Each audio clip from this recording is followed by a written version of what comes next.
This morning, the Bureau of Labor Statistics released the July inflation report. Inflation currently sits at about 3.4%, core inflation at 2.5. It's not a terrible number, and these things tend to be revised later, but certainly better than what the inflation rate was under Joe Biden. Still above the Fed's 2% target, though. A July Washington Post poll found that 65% of Americans now say that grocery prices are unaffordable. Not uncomfortable, not unpleasant, unaffordable. And that includes 56% of households that earn over $100,000 a year. Which brings us to what's being called the Great Burrito Battle of 2026. Last week, TPUSA's Andrew Colvett echoed a college student's complaint that a burrito shouldn't cost $20. My senior producer, Joel Berry, who's with us tonight, replied that his wife makes burritos for their entire family of 8 for under $20 total, and that he was starting to think that the affordability crisis might actually be more of an I don't know how to cook crisis. That post was viewed over 12 million times. The entire internet went berserk, of course. That's what the internet's there for. One commenter called it the most spiritually boomer post of all time. Another said, quote, "This is a terrible talking point. I don't know who wrote this memo, but it's clearly as dumb AF." There is an affordability crisis, they insist. Dan Crenshaw told people to stop whining and eat ramen, and was then community noted for having criticized Biden-era price hikes during the previous administration. Thomas Massey not so subtly suggested that the whole thing was a Jewish conspiracy. Ben Shapiro said, if you're paying $20 for a burrito and you're not independently wealthy, you're doing life wrong. Mark Thiessen told college students, cry me a river, and then the sitting vice president called him fat. So pretty much it was just a normal afternoon on X. Now, two things, of course, can be true at once. As Joel said, you can make a great burrito at home with an inexpensive trip to Aldi's. Or for about $12, you can buy one with steak over at Chipotle. You get to 20 by adding guacamole and paying for an app to carry your lunch 4 blocks to your apartment. Of course, the burrito was never the point. That same burrito ran $7.50 just a few years ago. Wages since then have grown at about 3.2%, the slowest in 5 years, while prices have grown 3.4%. That means the average American worker actually did get a pay cut last year. People feel stuck. Now, is some of that the result of bad financial habits? Of course it is. But here's an important point that needs to be made. What's gotten cheaper in our lifetimes, things like televisions, clothing, airfare, appliances, are all in economic sectors that Washington mostly left alone. Now, if you look at what's become crushing, housing, healthcare, college, every one of those has been subsidized, licensed, zoned, credentialed, and financed by the government to the point that supply has stopped moving and price has had nowhere to go but up. Unfortunately, for most people, the economy is something that's more felt than understood. And as a political matter, it's never done any good to stand in front of someone who's struggling and point at a bunch of charts and graphs explaining why he isn't, in fact, struggling. He's never very appreciative of that sort of correction. Democratic socialists across the country, like Zohran Mamdani, who won the New York City mayoral race, are running on a cost of living platform, and they're winning. And one of my guests here tonight will probably tell you that you can vote your way into socialism, but you never can vote your way out of it. So, for the rest of this hour or two, it's not really a debate about the cost of a burrito. It's really about inflation, affordability, political solutions to economic problems, and the conservative heart of gratefulness. It's about whether our side has real answers to these issues. It turns out we do, and we're going to discuss them right here tonight. Joining me, David Harsanyi with us, the founding editor of The Federalist, a senior writer at the Washington Examiner, nationally syndicated author, and author of 6 books, including The Nanny State and Eurotrash. Daniel DiMartino, who holds a doctorate in economics from Columbia University, and he's a fellow at the Manhattan Institute who writes for City Journal, National Review, and the New York Post. His family escaped the horror of socialism in Venezuela, only to show up, I guess, just in time to embrace the horror of socialism in New York City. And, of course, Joel Berry, the man who started it all. He started the fight. He's a Marine Corps veteran. He's a former managing editor of the Babylon Bee and a best-selling author.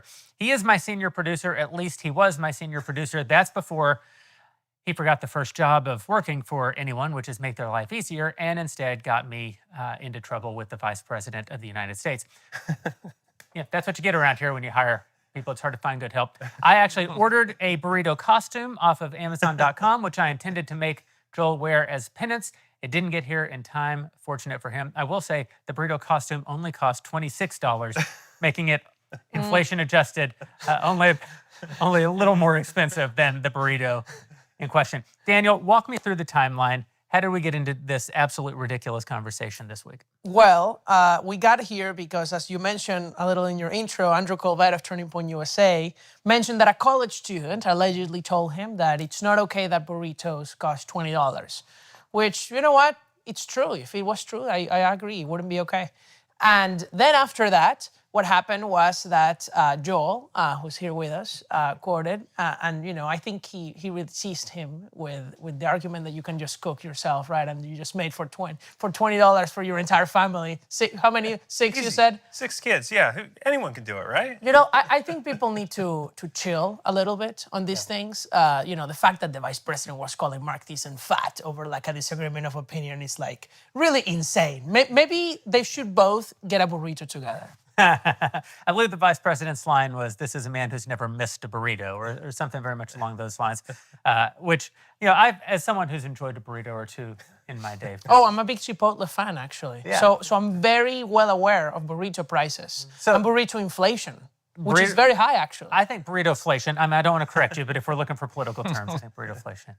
David, is food too expensive in this country? Some food is too expensive. I think when we had the COVID and then the pandemic and then the bad policies that created inflation, and some of that was going to happen anyway when you shut down an economy, open it up, it gets hot. We had like 30% inflation or something, I think it was. But over the last 2 years, I looked into it. It's not that bad. I mean, I think it's like 2.5 and 2.9 the last 2 years for food you buy at the grocery. Now, if you go out, it's like 3.7, 3.9. So we don't have a time machine. We can't go back and change the policies of Joe Biden. Inflation isn't going to go back down to what it was. But I think that we have to be cognizant that it is not as bad, I think, as people believe it is. They feel it, but I think they're feeling kind of they're feeling the delayed effects of what happened during the pandemic for the most part. I mean, sometimes like with beef, there were some other problems.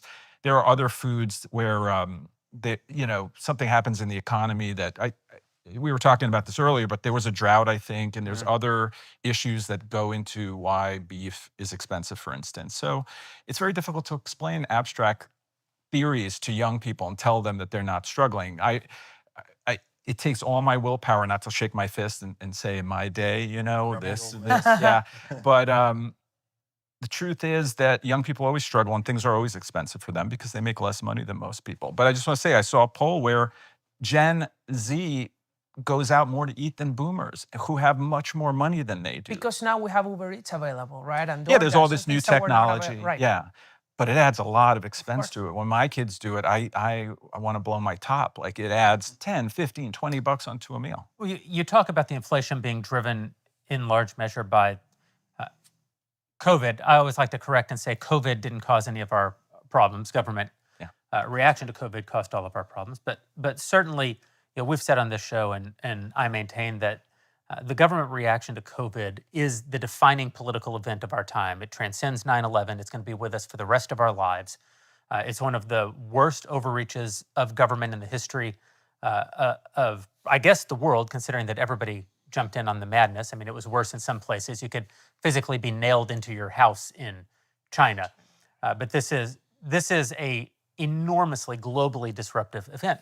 For this generation that we're largely talking about, Gen Z, you can say, well, they shouldn't use Uber Eats. And certainly we can say that in our day, food was more expensive as a percentage of average income. And we had fewer options, worse options. Food literally tasted worse when we were kids, although we're sometimes still nostalgic for it. We had far fewer options. And most of us grew up eating, especially as we stepped into adulthood, and you take that natural step down from the prosperity of your parents to the sort of reality of your own station. A lot of us ate very, very modestly in our 20s before we found our footing and began to advance in the world. And yet, these kids didn't start using Uber Eats because it's convenient. They started using Uber Eats because they were told by their government, you cannot leave your house in order to eat. And so even in this, we feel the deep, lasting effects of the COVID moment. It's easy to say they spend too much, that they're too atomized, that they've become too individualistic because of the ubiquity of social media.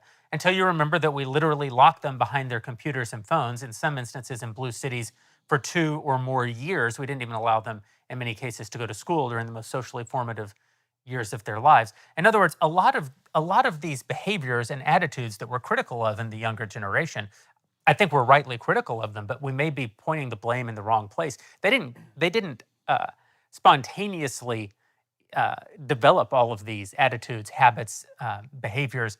Many of them we've foisted on them with our That's a good point. with our COVID policy. You know, I'm Gen Z, so but I'm Gen Z with a different But you're doing perspective. Well, I would say I'm doing great, but in part I'm doing great because I'm Gen Z that came from a different country, Sure, yeah. right? So I came from a different background. In that, for me, it's been a huge improvement. I still remember my first job when I was an undergrad in college. I started college in 2016 and finished right before the pandemic, and I was making $11 an hour. And I remember I felt so rich, Jeremy. You had no idea. And people, and obviously this is before the COVID inflation. By 2019 I was making $11.25 an hour. Barely any increase, and I still felt so rich because for me it was enough to pay rent, with roommates and eat. That's it, because that's all I expected while I was in college. I mean, I think that we also have an expectations problem. Right, and I know that that's not easy to hear for a lot of people, but yes. You could argue that's a terrible political message, though, right? Well, I'm not running for anything. Like, people are arguing, there's a memo, but I'm that's not the problem is, we're just guys, right? We give our opinions online. And a lot of times when we do that and you happen to have a following, you're treated as if you were a political operative. The tweet that you mentioned, someone retweeted what I said, saying that the memo has clearly gone out, like the messaging, like as if I'm some kind of party operative. Everything they don't like is an op now. Right? Yeah. I mean, it's I'm just a guy, you're just a guy. And the thing about that struck me about this whole thing, for one, the outrage. I mean, I've said some gnarly things on the internet. Okay, I have, and I've taken my licks for it. I've gotten more rage for this than anything else I've ever tweeted. I've gotten death threats over the last week for this. And it's what strikes me about it is that, I'm not a pauper, but I'm not like a wealthy, bourgeois person saying, I'm not Marie Antoinette saying, let them eat cake. I'm a guy literally saying, this is what I ate last night. My wife shops at Aldi. Like, you can do this. And I think that message of like, hey guys, you can do this. There's this visceral reaction to it. I think everyone's grievance kind of fuels populism, and everyone is kind of an ultra populist now. So to even say to someone, well, you can do this for yourself, I don't think any politician says anything like that. So when they hear it from someone, and I get the same thing, people are like, your messaging's terrible. Messaging, I mean, I just have an opinion. I don't do this for messaging or be in politics, right? That's the conservative message, right? Like one of the things about conservatism is we're fighting this uphill battle because we have to be the adults in the room. Well, we kind of have to be the bad guys. I mean, all the solutions that we could propose for lowering costs. We could talk about lowering government spending and lowering, inflation that way. What happens when conservatives talk about lowering government spending? They make commercials of us throwing grandma off of a cliff, and so there's always this sense of where we have a harder message because it can be harsh because we have to live in reality. Whereas the left, what's the message of the left? The left is like, you poor thing. We're going to create the U.S. Department of Burrito, and we're going to give you a free burrito voucher. And, we're going to also tax the burrito companies that have screwed you over, right? And that is an easy message. It doesn't require any education or leadership of the populace. It's like the path of least resistance. Well, this is also the strange phenomenon that I did not see coming, when I was a young conservative, is that we'd wake up to an American right-wing movement that essentially promulgates a left-wing economic theory. It's easy to say that the reason that the Democratic Socialists are having such a run right now in this current slate of elections is because Republicans don't have any ideas, aren't offering any hope for the affordability crisis, and the socialists are offering a program for how to address the affordability crisis. But I would push back on that. I actually think that the reason that Democratic Socialists are finding so much purchase with their message right now is because we're on the right largely affirming their message. We're also saying that the reason that you're struggling right now is because of forces outside of your control. That the reason that you're struggling right now does require a government intervention in order to fix it. And this is one of the things that I think the current, whatever we want to call them, woke right or whatever language we want to assign to this, one of the places where they're setting up their own ultimate defeat is that they're falling into the trap of believing that if you're the second furthest left, you have the winning populist left-wing economic message. You don't. You've only granted a premise that you can't actually compete with. If we agree that only government intervention is going to bring down the price of burritos, we're going to get owned by the Democratic Socialists every time. The only winning argument is the truth. And the truth is that all the ways that you deal with the affordability crisis are about getting government out of the way of the kinds of market innovations that need to take place in order to bring prices down. And the only way that we're going to win long-term as a country is by reminding people that they have agency and that they can do something about their place in life. That's what I loved about your tweet. I agree, you've tweeted some gnarly things. You didn't criticize anyone in the actual tweet that has 12 million views. Right. Yeah. You literally just said, my wife made burritos for our family of 8 by shopping at Aldi and using beans, mixing beans with the meat.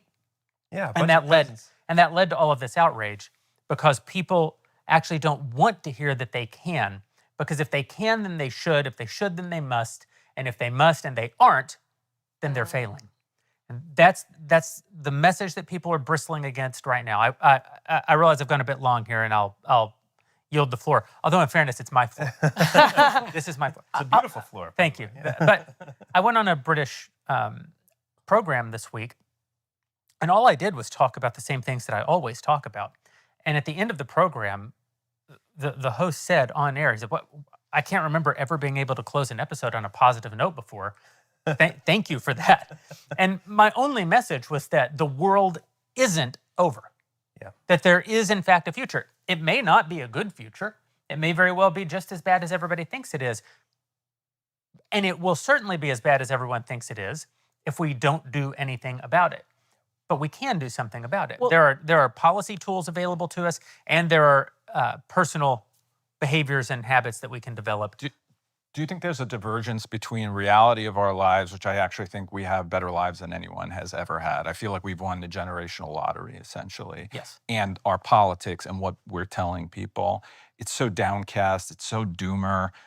Both parties do it. It's an arms race in government, help and nannyistic kind of ideas. But when you asked, by the way, when you asked people, well, what do you want to do? You asked one of the woke right people, what do you want to do? They say, focus on it more. Isn't that just the political message? I mean, but they don't want to focus on it more. They actually want counterproductive policies because, people on the administration don't like to hear this, but the tariffs are making food more expensive and are making home building more expensive. And if your solution to the higher cost of living is we're going to put more taxes on the things that you buy, then who's at fault for the higher cost of living? Why isn't meat so expensive? Because we actually are super protectionist on the meat industry here. Not just on a trade perspective, but even, we were talking earlier, you can't even slaughter and cut into pieces your own cow as a rancher. Like, it's as if we lived in the Soviet Union. To build a house, you need all these government permits. Mm-hmm. To even place a grocery store, Ma'am Danny talks about the government grocery stores, right? You cannot open a Walmart in Manhattan. It's illegal. That's why there are no Walmarts in Manhattan. So maybe if the government allowed Walmart to open, but no, we need to, capture it, or we need the government to do it. It's their policies that are causing the problems they complain. You could open 34 Aldis for the amount of money it's going to take to open the 3 supermarkets, I think. Well, and these are invisible things. Like, people don't realize, the Green New Deal is one example. My dad's an architect. He's involved with home building, and he does a lot of churches. He said, Joel, you wouldn't believe how hard it's become to just build for zoning with the regulations, with green regulations, all the things that you have to do. And people aren't aware of it. It's just invisible. It was passed a long time ago, and it's kind of worked into the system. In order to get government funding for this and that, you have to sign on to all these regulations. And it just chokes out everything. You want to rile people up with a tweet. Tweet out, move. You have to move to, places, to Iowa, move to North Dakota, move to new places, build your own community. You know, that's a big there. problem in the Midwest, actually. You know, you go to North Dakota, you go to, you know, Indiana, the unemployment rate is much below the national average. The purchasing power of your dollar is much higher. So a middle-class person, even a low-income person living, especially in New York City, if you're a low-income person, you'll be so much better off moving to North Dakota or Iowa. Now, the problem is probably the issue with, you know, very low-income people in, say, New York City is that they're all on Medicaid and on these welfare programs that are not available in those states, too. Yeah, well, I believe Ben Shapiro made a point about this a few years ago, and Tucker Carlson said that it was disgusting. It's evil. That he says you think you're not entitled to live in the town where your parents are buried just because Ben Shapiro says so. I mean, the entire history of this country has been the migration of people in search of a better way of life. That's literally what brought people across, in part, what brought people across the Atlantic. The other thing being religious liberty and the fact that you could kill animals and eat them here, which was quite Which a you perk. can't anymore. Yeah. Everyone who says that, though, moved, right? That's right. They all moved from someplace. Like, people get mad about it. They're all in D.C. They're not from D.C. No Yeah, one's that's from right. D.C. Yeah. But sorry, on the please. issue of moving and you know, being evil, you know what is evil? It's evil that half of people in New York City are on Medicaid, the government health insurance for the poor, and that's why they don't want to move, or on a rent-stabilized apartment, or that we have people in public housing all over this country, or that the government is spending trillions of dollars on the elderly, taking it away from the young, and they want to just tax us more. I mean, these are the policies that we need to advance, but of course, it's not popular. You know, talking about entitlements has never been popular. No, it's not lost on me that this president's one and only major legislative accomplishment was put forward by the guy we're all supposed to hate, Paul Ryan, when he was Speaker of the House. And Paul Ryan's economic agenda, which was essentially replaced by sort of MAGA populism, was the only agenda that's really been put forth, you know, in the last 3 decades that could have actually had a downward effect on affordability. To your point, this entitlement state that we live in, you know, America still has, despite all of this, unbelievable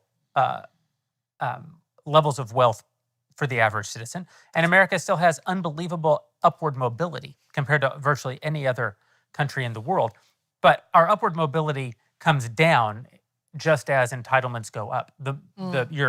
You bring up, it's hard to move if you're on Medicaid. You know, yes.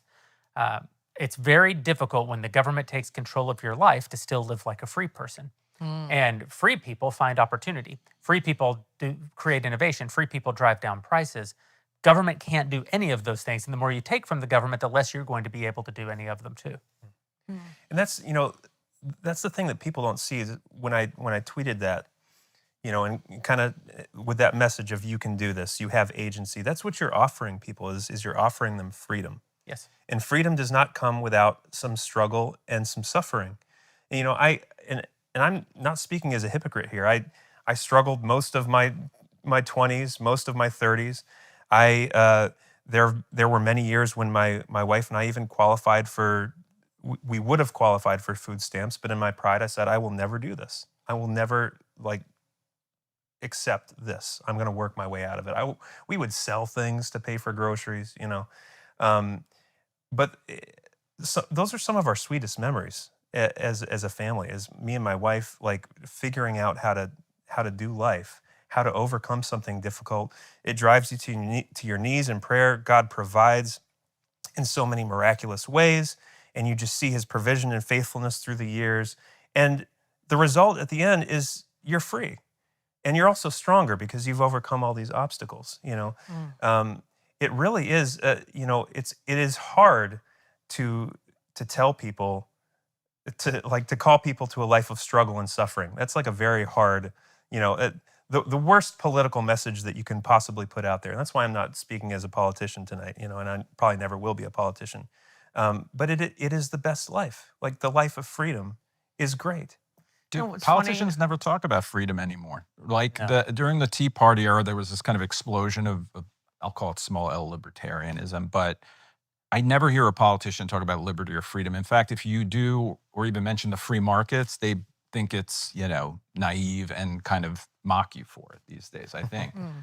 Yeah. You The know, Tea Party was only in unique because it Argentina was- do they talk about suffering when Milei was running for office. That he talked essentially was that, we don't have any more money. We're going to have to tighten our belts. And I think it's the only political campaign in the planet that I've ever seen win on the promise of tightening the belts of people. Orwell says that that his popularity was exactly because of this, because he didn't offer people the idea of an easy ride. He went against the entire sort of reigning political messaging in the West at the time, and instead promised people glory and struggle.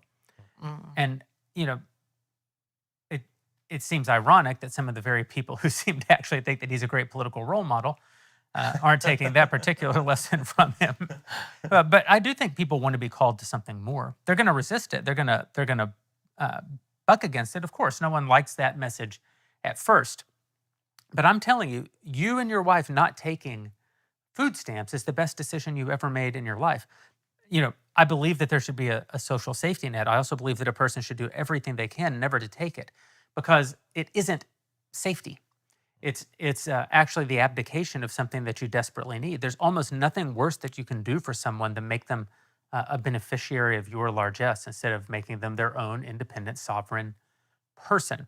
And that used to be a real value in this country. If you visit the American West, there are 3 books on every bookshelf. There's Lonesome Dove, the Bible, in that order. I was actually talking to someone yesterday about someone in politics in Texas about the fact that if you name your child Augustus in Texas, it never even occurs to anyone that you're referring to Caesar. You're only referring to Gus McCrae from Lonesome Dove. So the Bible, Lonesome Dove, and The Time It Never Rained by Elmer Kelton. And The Time It Never Rained is a seminal piece of Western literature about a rancher in Texas during a 7-year drought in the 1950s, who, during the beginning of some of these major government agricultural programs, is the only guy who doesn't take them. And the journey that he goes through over 7 years of loss, economic loss, personal loss. Everyone hates him because everyone who takes the money resents that he didn't, because he doesn't rebuke them, but his existence is a rebuke of them. But he spends the entire novel holding up this American ideal in the face of unbelievable pressure to allow it to break. You say it's for pride that you didn't take the food stamps, and that's a good kind of pride. It's a kind of pride that says, I shouldn't take the thing that I don't have to take. Yeah. It was my job. I'm a husband and father. It's my role to provide. I'm going to figure out how to do it. I'm not going to outsource it to anyone else. And the other thing too, I think the thing that informed a lot of the way I approached life after the military was I went overseas, and I was in Iraq for a year. So perspective. That's something that a lot of younger people these days who haven't seen the rest of the world, they lack. They don't see how, you have perspective because you see how the rest of the world is. But when I came back from Iraq, I was like, holy crap, we have it good here. Like, oh my goodness. Like when you raid a house at 2 a.m. and the family, it's a hospitality culture, so they host you and they feed you. And they feed you like their last dry piece of pita bread that they have in their store, but they're happy and they're kind and they're hospitable and they give you what little they have, and you realize just the absolute overflowing abundance that we're just swimming in here in the United States. We don't even know. We have so much we don't even realize. I watch a show, International House Hunters, where these people from America or, Canada move to Europe and look for a home in like Copenhagen or whatever it is. They're always, they have big plans, but when they go into the apartment, the washing machine, if there is a washing machine, is in the kitchen. It's small. Everything's terrible. And they're always surprised by it. I don't think people realize, not just Iraq or some third world country, but in Europe, in Western Europe, how much better we have it than they do. And it's a famous stat now, but an average Mississippi family is richer than an average family in Britain and Germany. The poorest state Oh, in yes. the country. The Mississippi. poorest state in the I've country. learned that a lot from Douglas, who's the president of the Mississippi Free Market think tank, Douglas Carswell, who's British. He immigrated to Mississippi. So he always brings up that stat. I wrote a book called Eurotrash, and basically it wasn't really about Europe. It was about us, defending us. And just look at our tech companies compared to theirs. It's because they have that mindset where they think government's supposed to take care of them. They're risk averse, and we're becoming risk averse. And that undermines a lot about what we are, I think, spiritually. And I think it's a big problem. And we've known for a long time, since Daniel Moynihan and others, that the welfare state destroys families, makes you poor, makes you dependent on government, and undermines your ability to feed your family, but also to do great things. And we haven't been able to stop it. It keeps growing. This is my problem with the sort of elevation of European culture that we've seen on the left my entire life, but that we're starting to see on parts of the right as well. The elevation, in the case of the right, sometimes it's an elevation of Russian culture. Even is that we have it better than all of those countries, even by the standards of the things that you say that you're fighting for. We just take the right. We go to church more than they go to church. Far more. Far more. You can say, that Vladimir Putin's the great defender of the faith. Nobody in Russia goes to church. Viktor Orbán tried to use state mechanisms to bring revival about in Hungary, and with no success whatsoever. If anything, probably you'd have to say abject failure in that regard. We have more kids than they have. Every one of the European countries that you might point to as having, they would do something about the affordability crisis for all the good it would do them. They don't have any children. So I'm not exactly sure what it is that when we look outside our borders and say, well, they would do something, we should model more after them. I don't see where you see that they get the result that we're actually claiming that we're after. What I would say is that America is exceptional. Traditionally, we have been the exception. That's the thing people don't understand about the word exceptional. We do things different because we are exceptional because we do things different. We do things differently, and those different things that we do have resulted in the successes that we've had. If you want to, you can't. Everybody wants to be on the winning team. Nobody likes the coach who makes you practice early in the morning. Everybody thinks when they're on the winning team that they would still be the winning team even if they got rid of the task-driving coach. What we're going to discover, many people before us have discovered, which is once the coach is gone, all the winning stops. If you want to be like everybody else, you're going to have the same results that everyone else has. If you want to be more socialist, like the mayor of New York seems to want us to be, everyone is going to be much worse off. It's actually going to be worse because we're not going to be like others. The entire world is going to be worse because we're the ones that drive all the innovation of the entire planet. And the Europeans, the Asians, the Africans, and the Americans all get a free ride of American innovation. Now, I'll give you a little story here to talk about like how things have changed since, in the last 100 years or so. I recently went to Reagan's boyhood home in Illinois, where he grew up. And I asked the tour guides I think a question that not many people ask them, and it's how much did they pay for rent in the 1920s when they lived there? And they told me it was $40 or $50 a month back then. I adjusted it for regular inflation. Turns out that's $750 to $850 a month today, adjusted for inflation. And then I went on Zillow, and I went to the houses of the neighborhood who had the same size, and that's exactly how much they cost. It's $800 a month. And then I wondered, but what's the difference? Reagan's house had no heating, had no AC, had no fridge. There were no fridges in the 1920s. Yeah, that's right. The houses that you can rent to, they have everything that's modern. Still $800. It's still, which means like it's actually better. Much like better. in Dixon, Illinois, I understand this is like a small town. I'm not talking that this has been the case nationwide, but we gotta keep things into perspective. I mean, they lived in a really horrible place. And they spend 42% of their income buying food. Oh, it's huge. Yeah. It's 42% of their income buying food. What are we spending today? It's down to... Well, the CPI weight, I actually looked it up before this episode, is under 15%.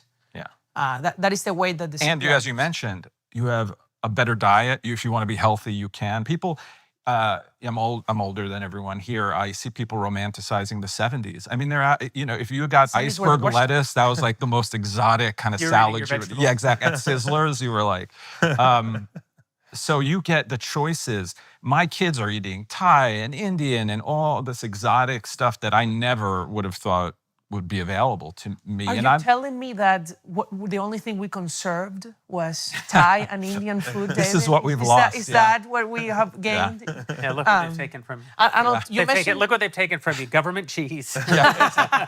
Bologna.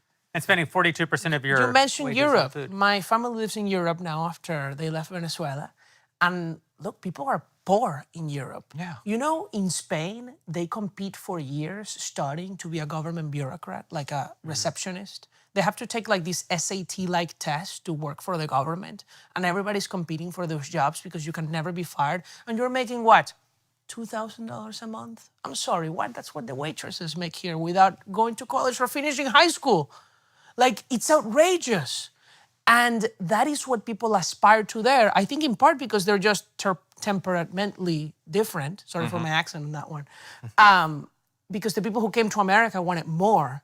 Like the Europeans who came to America were different from the Europeans who stayed in Europe. Yeah, sure. Right? And that is very important to the character of this country. Because they took on risk, right? Yes, people here are much more risk takers, and I feel like we're losing that risk taking. And because of that, we're then, we want the government to take care of us. We want the government to do all these things. So they support socialism. They support big governments on the right There's too. polls where you ask a European, do you want to be a boss or an employee? And a huge number want to be an employee as long as they have a safe job. Where in America, everyone wants to be the boss. Not everyone, but most people. They want to be in charge. They want to make the decisions. And I think that's temperamental difference that we have because of the people who came here. And how there is no like Wild West in Russia, right? People always compare us Siberia. or I wonder how that Brazil, is. let's say, a similarly sized country. They're very poor, and yet they have a similar trajectory in many ways, right?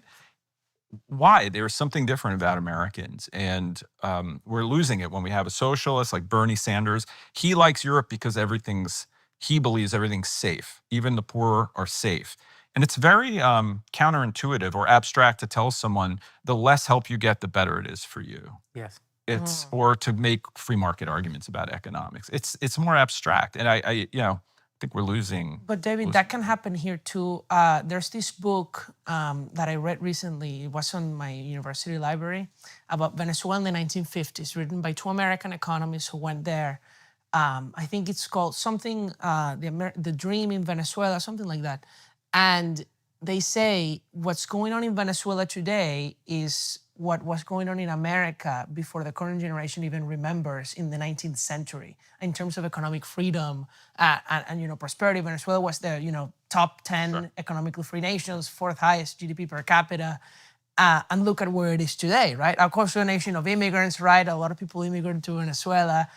And today you voted your way into socialism. People think you can't do it here, but yes, you can. Same with Argentina. They should be like we are, but they made a huge mistake and they went in a different direction. So if food, yes, is more expensive, but is not as expensive as it has historically been, then what are the big drivers of the sort of economic pain that people feel out in the economy today? I mean, you can say that some of this is messaging. You can say that some of it is lack of messaging. You can say that some of it's imagined. You can say that some of it's habitual. Probably all of that's true. People are reacting to something. People are feeling an economic pressure. What is it? What's driving it? What can we do about it?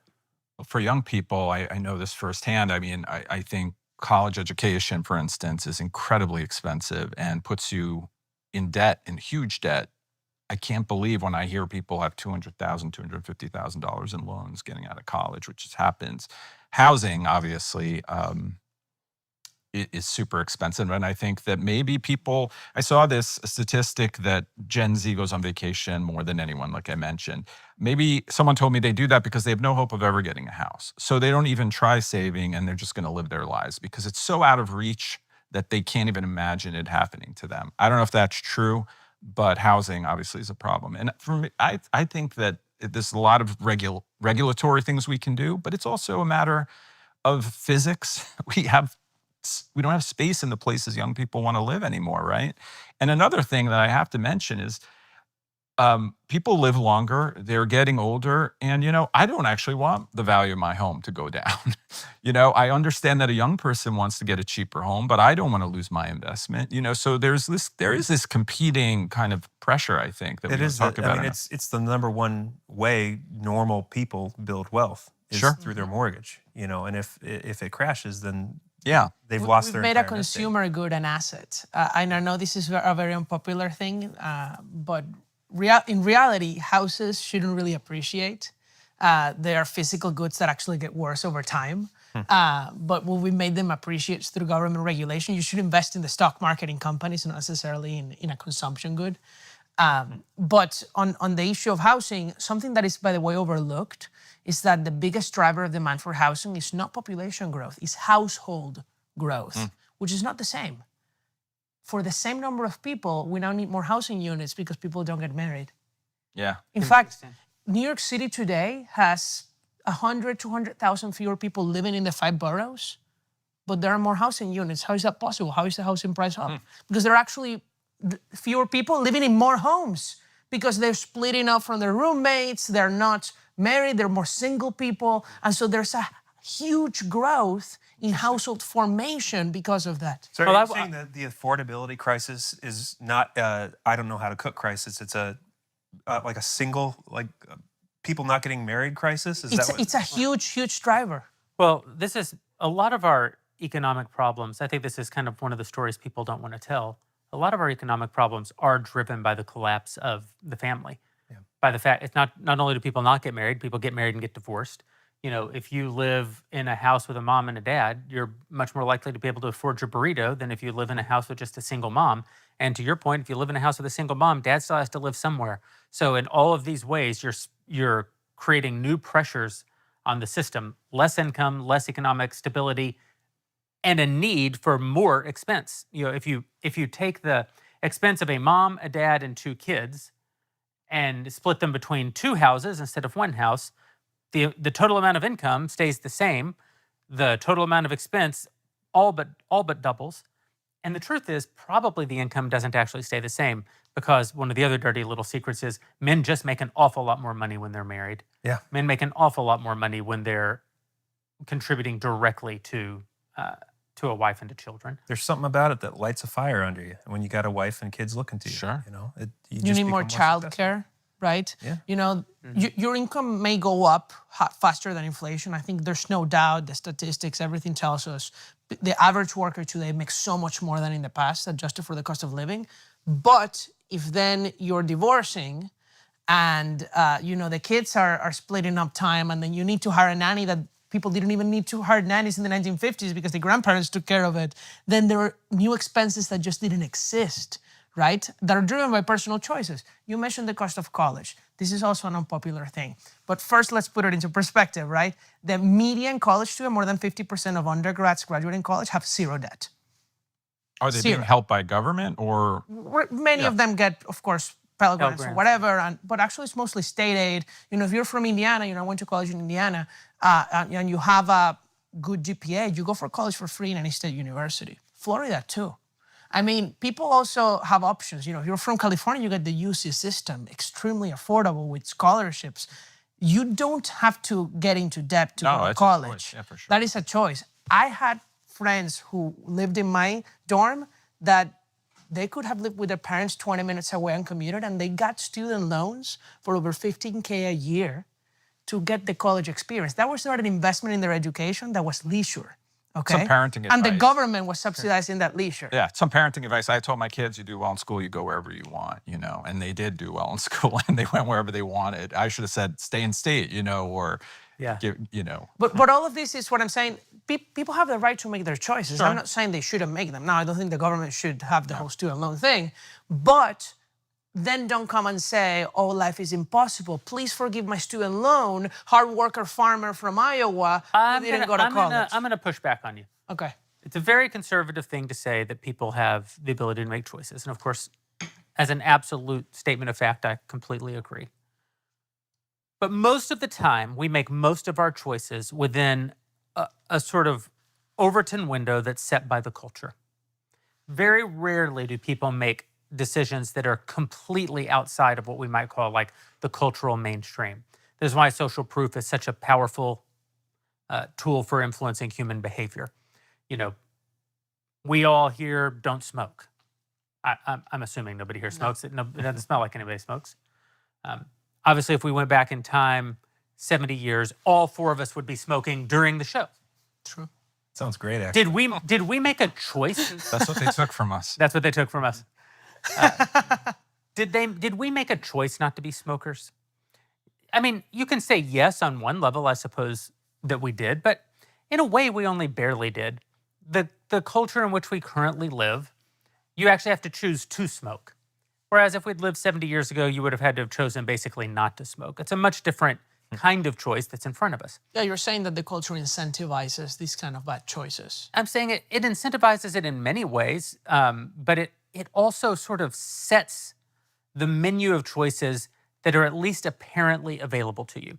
And so, for example, DoorDash or Uber Eats or these sort of meal delivery services we talk about with Gen Z.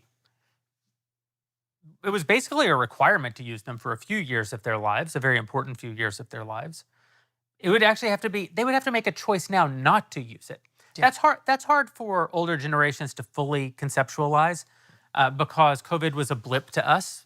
You know, if you're 40 years old, even if you lived in the bluest of blue cities where this went on for 2 years, what is that, 5% of your life? That's a very, very small moment, a little blip in your existence. If you're 16, that's like, it was a huge defining piece of your life.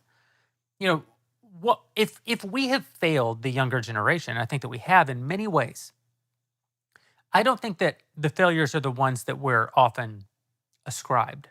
I think that the real failures are largely cultural failures. We allowed a culture to exist in which there was no pressure on young people not to go $200,000 into debt to attend college. I mean, you're an incredibly intelligent man who understands these issues far better than most, all the way down deep in the data, write about these things, think about these things professionally for a living, full time. You told your kids that if they got good grades, they could go anywhere they want for school. That's the I got caught up in the moment. Yeah, you got caught up in the moment. You got caught up. them I was so a much. young dad. But not just that. You had your children at an exact moment in American history where, and one of the only moments like this, by the way, in American history, where sending your kids to whatever school they qualify to go to was the default setting for people in your income strata, people in your social strata. Sure. That wasn't, you barely even made that decision. I mean, you could have chosen from a small menu of options that all looked very similar to that. Now, does that mean that you couldn't have chosen the radical thing? Tell them not to go to school? Well, you could have done that. Tell them only to go to state schools? You could have told them that. Told them to get jobs and pay for their education, as you probably did for your own education? You could have, but nobody in your generation was doing that because that's just not how we thought about those things in that moment. Sure. I think about this with, I've said this before, but when people say only a suicidal and unhappy culture doesn't have children above the replacement rate. And I say, well, over time, that is probably true.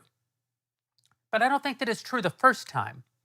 You know, I don't think it's true of the entire planet, which is not essentially the entire planet, but sub-Saharan Africa. Gen X was raised being told by our parents, don't have kids too young. Don't miss out on all the living that you could do. Because they were the first generation that was rich enough that they could have thoughts like that. And they were novel thoughts. And they seemed sensible at the time. Now, you get 40 years into this process and we start to realize that those were really bad decisions. If 2 generations from now we still haven't course corrected, then you might be able to say that we're choosing obsolescence or we're choosing the decline of our culture by choosing not to have children. But I've said this before, but it's sort of like I judge the communists of the 19-teens much differently than I judge the communists of today. Oh, absolutely. The ideal was just as bad, but they didn't know it was just as bad. Absolutely. It was novel. It seemed utopianistic. It seemed like the future was right in front of us. All this innovation was happening. All this economic change was happening. It's a very optimistic thing to be a communist in 1917. Communists today have to answer for the 100 million people that died. You know, so I think sometimes as conservatives, And this is Mr. Agency. This is Mr. You can do it. And I do believe that you can do it. And I do believe that you have agency. But I also believe that we have a responsibility to help determine culturally what Yes. the options, not just all the options hypothetically available to a person, but the actual cultural window in which they operate And it contains is the the government. correct options. And it is the government, because Joe was mentioning earlier the food stamps, right? You qualified for it, but you didn't take it. But how could we blame the millions of people who qualify for it and then get trapped in it when Oh, the yeah. government made it available? It's the same thing with student loans.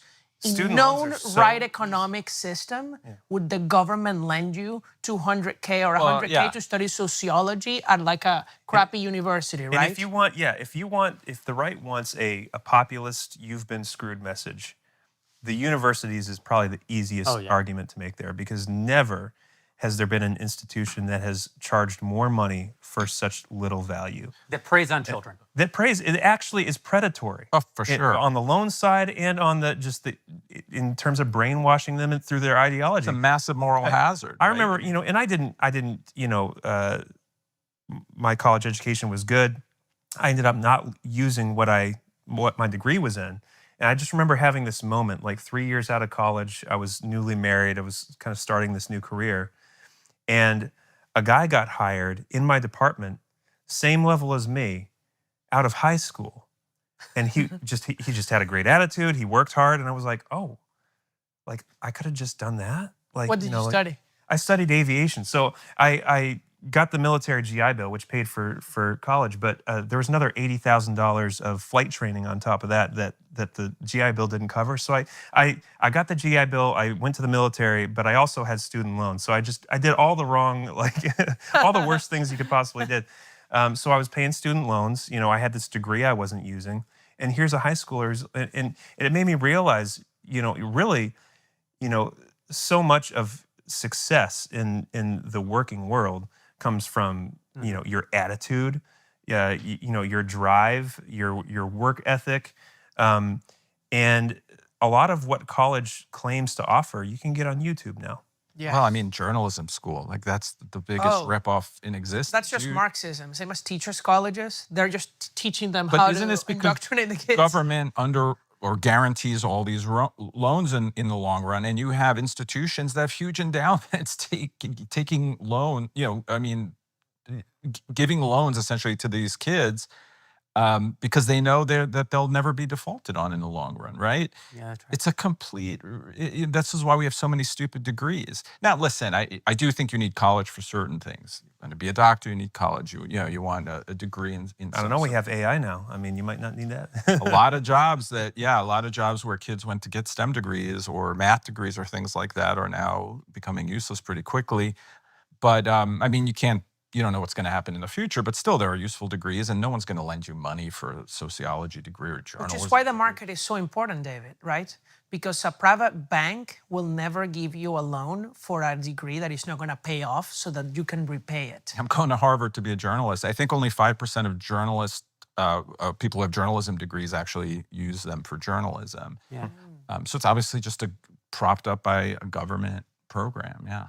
There's also another side.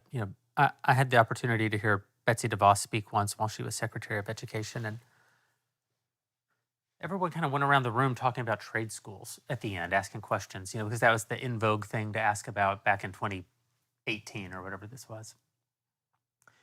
And I sort of picked up on this attitude among this very sort of bourgeois audience, of political donors. It was like, don't we need something for the other kids? Don't we need trade school for the other kids, the ones who aren't as good as our kids, and it just struck me how funny it was as I sat there listening to this, and I thought I like Betsy DeVos quite a lot. I think that she is a really good figure in the country, but I was a little hard on her when it came my turn to ask a question, because I said, there's all this talk about trade schools for the kids who aren't college material or whatever the terms were that I was hearing. It's like, but I didn't go to college, and I can write you a big check right now. I'm going to support the cause tonight. And, my business partner didn't go to college, and he can write a big check to support the cause tonight. And most of the billionaires that I know didn't go to college. Like this idea that the country is sort of divided between those who did go to college and and then the lessers, I think is a real. I'm sure it's like a self-satisfying hubris. When the reality is, we created a credential culture, and then Barack Obama created a debt culture that can't be expunged in bankruptcy. And between those two things, you created this enormous student debt crisis that hasn't served very many people well at all. Are there people who need to go to college? Of course there are people who need to go to college. Do most of the employers who during the 80s and 90s started requiring a college degree actually need a college degree for the kind of work that they're hiring for? No, they don't. But again, that just sort of became the go-to menu item. When I started the Daily Wire, when we hired one of our first HR directors, the HR director put in every job listing that went out, bachelor's degree required. And of course, I didn't review these. It's like we had grown past the point where I was reviewing job lists. I finally became aware of it, and I said, "Hey, you've got to take that off." And she said, "Well, no, you have to have it." I said, "Why do you have to have it?" And she said, "Well, it's the thing that you put on." I said, "I don't have a college degree. He doesn't have a college degree. He doesn't have a college degree. It's our company. You don't have the degree. How can I say that you have to have a college degree in order to work here?" I mean, listen, I had people who worked for Harvard, went to Harvard who worked for me. I had people who went to Yale that worked for me, and I found that very satisfying. But it was hardly a requirement. But it never even, she resisted so much taking it off of the job postings because she was just part of a generation where that became a default setting. And we all sort of accept those premises. And then I'll tell one more story about this. I love the church that I attend. I've been attending the same church for the last 5 years here 4 or 5 years here in Nashville. But like everyone, I have some disagreements with my church, and one of the only times I've ever written to my pastor to object to something is that every spring, we get all the high school seniors and we parade them up on the stage, and they all tell us what they're going to be when they grow up. And on one hand, it's a beautiful moment because it's we're sending them off with our prayers and love into adulthood, and that's wonderful. But every time I've had the same experience, and so for the first few years, I would watch this happen. It's not a huge church, but we'd get 18, 20 kids up on the stage. Hi, I'm Becky. And I'm going to Alabama, Roll Tide, and I'm going to be, a heart surgeon. And then everybody, oh, that's so wonderful. And then the next guy, I'm Tommy, and I'm going to go to Vanderbilt here, and I'm going to study medicine, and I'm going to be a general practitioner. Oh man, this is great. And every time this happens, 19 kids go by, and then one guy gets up, and he said, I'm Tommy, and I think I'm just going to go in the workforce. And everybody's like, yeah. And nobody, like one guy kind of in the back class, he's his dad. You've seen the viral video from Pakistan doing just that. It's like a really funny video. No. Where all the kids and I'm going to fight for Pakistan, and I'm going to be a pilot for Pakistan. And they're like all super Pakistan thing. It's a huge viral, and they do exactly that. Well, I actually wrote a letter to my pastor, wonderful man who has a great vision for his church and cares about his congregants very much. But I said, this is like, we're letting these kids down. We're letting both sets of kids down because that kid always feels small and he stares at his shoes, and we don't clap for him. We treat him kind of like a failure. Maybe there's a little tepid applause, but we kind of look at him as lesser. He's the most likely guy on the stage to be a billionaire, he's the most likely guy on the stage not to be $100,000 in debt in 6 years. But it's also bad on the other side because we let every one of those other 19 kids get up and tell us what they're going to do. And we're adults. We know that they have no idea what they're going to do. Right. I'd like in 5 years to bring those 19 kids back and tell us where they are. Fully half of them will have made it 2 years in college and then been out. Yeah. Another 25% of them will have finished college, and whatever job is waiting for them on the other side of it won't be anything like what they went to school in order to achieve. So we, the adults who know better, are letting these children get on stage and lie to us and to themselves, and we're applauding the lie. It's absolutely absurd. what we should be doing as a culture, of course, we should be praying these kids into adulthood, and we should be sending them off with our love and our support. And we shouldn't let them tell us a future that doesn't exist. We should be telling them that they don't know anything about the future because we've been through these moments and we actually know better than they do. What I know is that your current vision for your future is very useful insofar as it gets you out the door. It's very useful in as far as it gets your feet in motion. And failure to launch is a real thing. I don't want any kids to have failure to launch. But that's about all it's good for. And we shouldn't build systems that require of kids that they do this sort of song and dance, because that's what drives them into these unsustainable debts. Because I can tell you what is going to happen in this country. We are going to forgive the student debt. You can say, we barely eked it out with Biden and didn't quite forgive $1 trillion worth of student debt. But don't kid yourself. We're going to lose this battle. And we're going to lose the battle because we deserve to lose the battle. Because we can say... haven't fixed colleges. Yeah, because we can say, well, I didn't have to pay for my... I had to pay for my student loans back before Obamacare or whatever. And, I could only go to a school that I could afford to go to. And I had to work 2 jobs while I was in college and pay for it. Great. All that's true. That's true conservative wisdom. 100% agree. That is actually not what we offered that generation of... We didn't offer young millennials and Gen Z those menu options. We offered them, no, you shouldn't work when you go to school. We offered them, no, we don't want you to live off campus. I mean, a lot of colleges, even by the time I came along, and I'm late Gen X, colleges almost wouldn't let you live off campus as a freshman because it was all starting to happen. They were pulling it all in and systematizing the grift. It's to make money. It's an experience. And by the way, it is those people who were kind of let down that are voting for the socialists. Have you seen the results from the primaries in all these places, Michigan, in Wisconsin, in New York City? If you divide voters by age, education, and income, it's the people with high levels of education but low income that vote for the socialist candidates in the Democratic primaries. Well, it would be one thing if we sent these kids to colleges and they came out better citizens. Who had so wide-ranging knowledge and understood what the country was Low-income about. and Marxist, too. Took a class in economics. But that's not what we're doing. We are sending kids in and they're coming out radicals and socialists. And it's not happenstance, right? What we call liberal education is actually illiberal leftist education now.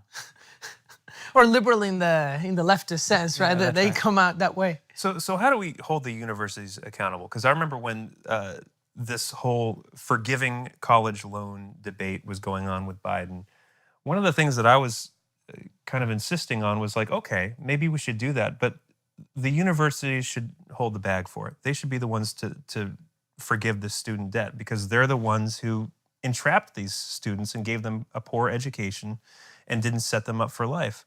So this monster that is subsidized by the federal government that's just become such a behemoth, how can it be reformed? Does it need to be torn down and replaced? Like, how do we change this system that's driving, Probably has to be torn down, right? I mean, or, you need maybe a parallel system, other schools to pop up that are going to do a better job. But that's just my opinion. Harvard or whatever school with these endowments, and so many of them have them, they should be loaning the kids money. Then they're invested in that kid doing something that's going to be useful, or otherwise they won't pay back their loan. Maybe they have too much money now to even care about that. I don't know. But I think we already showed how we can. In the One Big Beautiful Bill, they capped student loans for grad school at $50,000 a year. And a ton of universities lowered their tuition to $50,000 a year. Wow. So we already did a test case with this.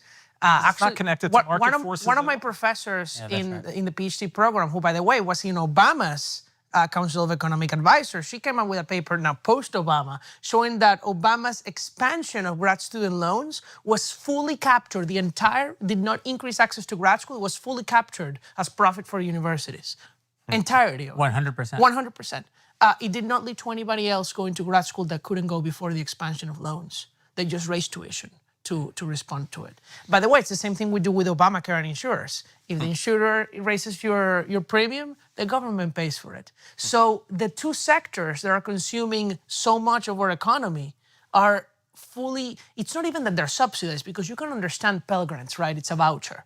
It's a fixed voucher. The university raises tuition, you pay for it. It's that we subsidize them in the wrong way too. with a perverse incentive for them to raise prices. We need to get rid of student loans and say, if you're poor, we'll give you a Pell Grant. We can even expand Pell Grants. But if you're not a low-income person, you pay for college. Can you guys see Congress ever reforming anything like that again? I can't see them being able to come to any kind of agreement after Obamacare. I don't think we've had any real reform of any. They're not even trying. Yeah, I mean, we're talking about the SAVE Act that they're not going to pass. You know, they can't even agree. They're like, Can't oh, even we're going to agree on eliminate the pending filibuster. daylight We're like, you don't have 50 votes. What do you mean filibuster for anything? well, they just want to get rid of the filibuster. And nobody's talking about education, healthcare, housing, which are the actual things that have people upset. Yeah, well, this is most of what's wrong in our country today is the administrative state and the fact that Congress is essentially a vestigial organ. You know, they don't, nothing goes through regular process, nothing goes through committee.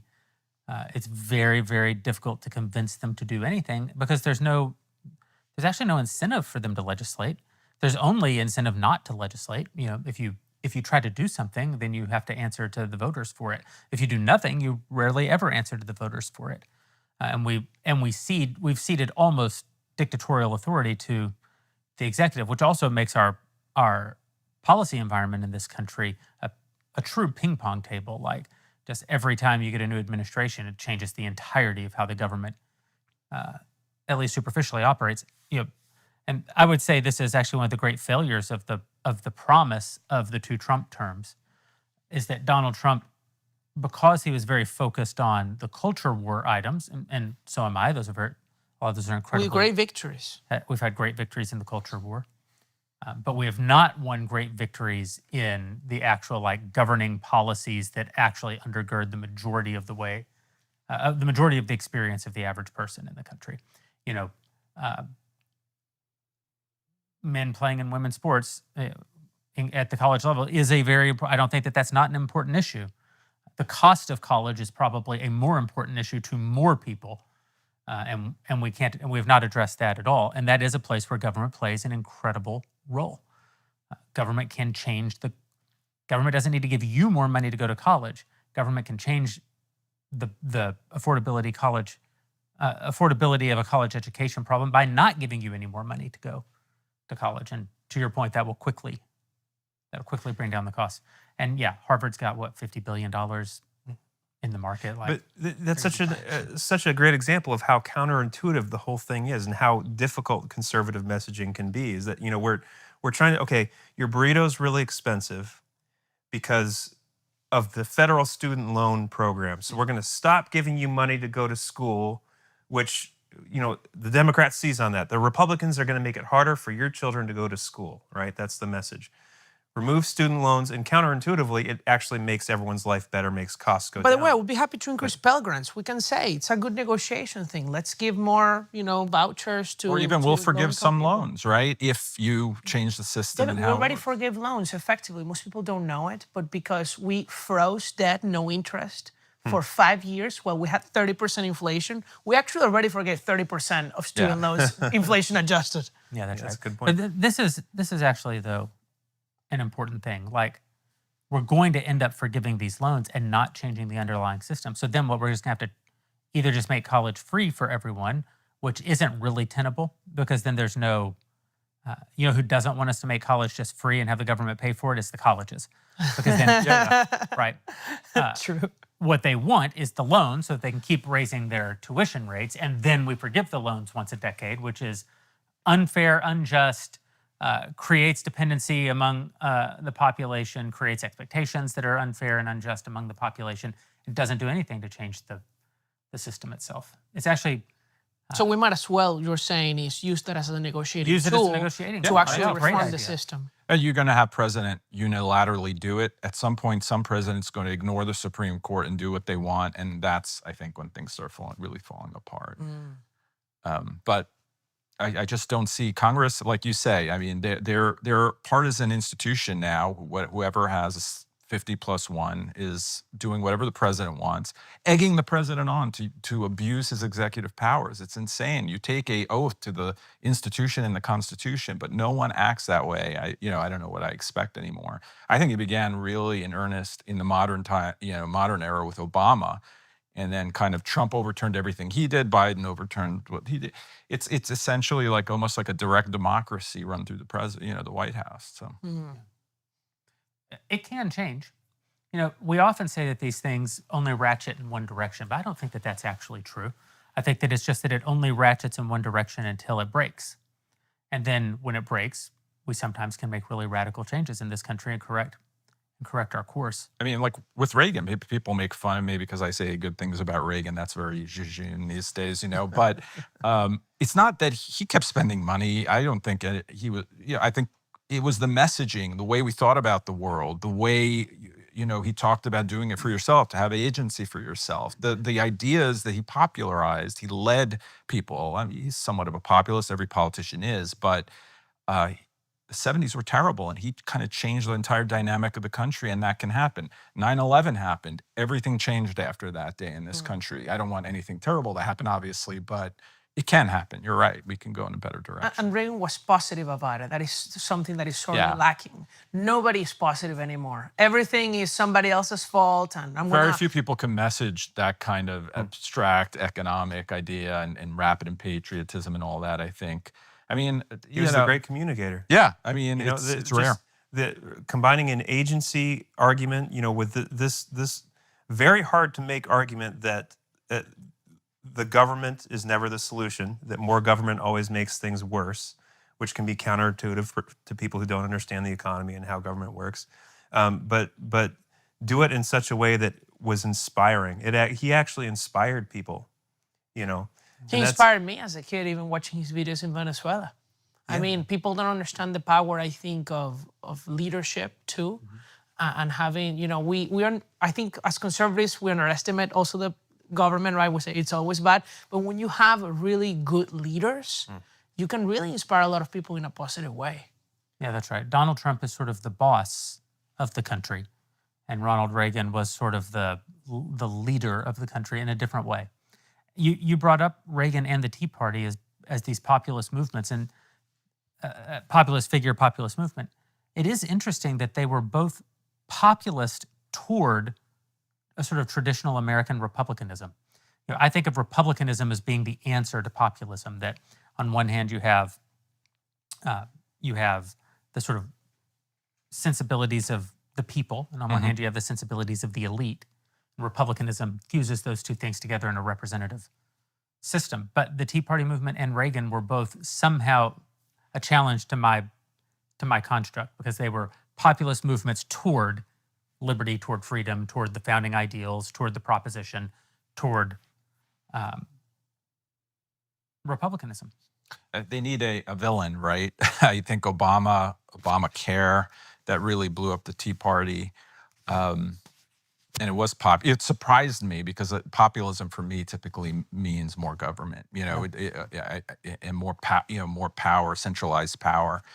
So the Tea Party movement was really unique, I think, as far as that sort of activist movement goes. And it was very organic. I know that people claimed it wasn't, but I thought it was incredibly organic when it was happening. And people latched onto it, people, appropriated things like that, but clearly it was popular. So I would love another movement like that. I think a lot of those people probably became Trump fans. I know they did.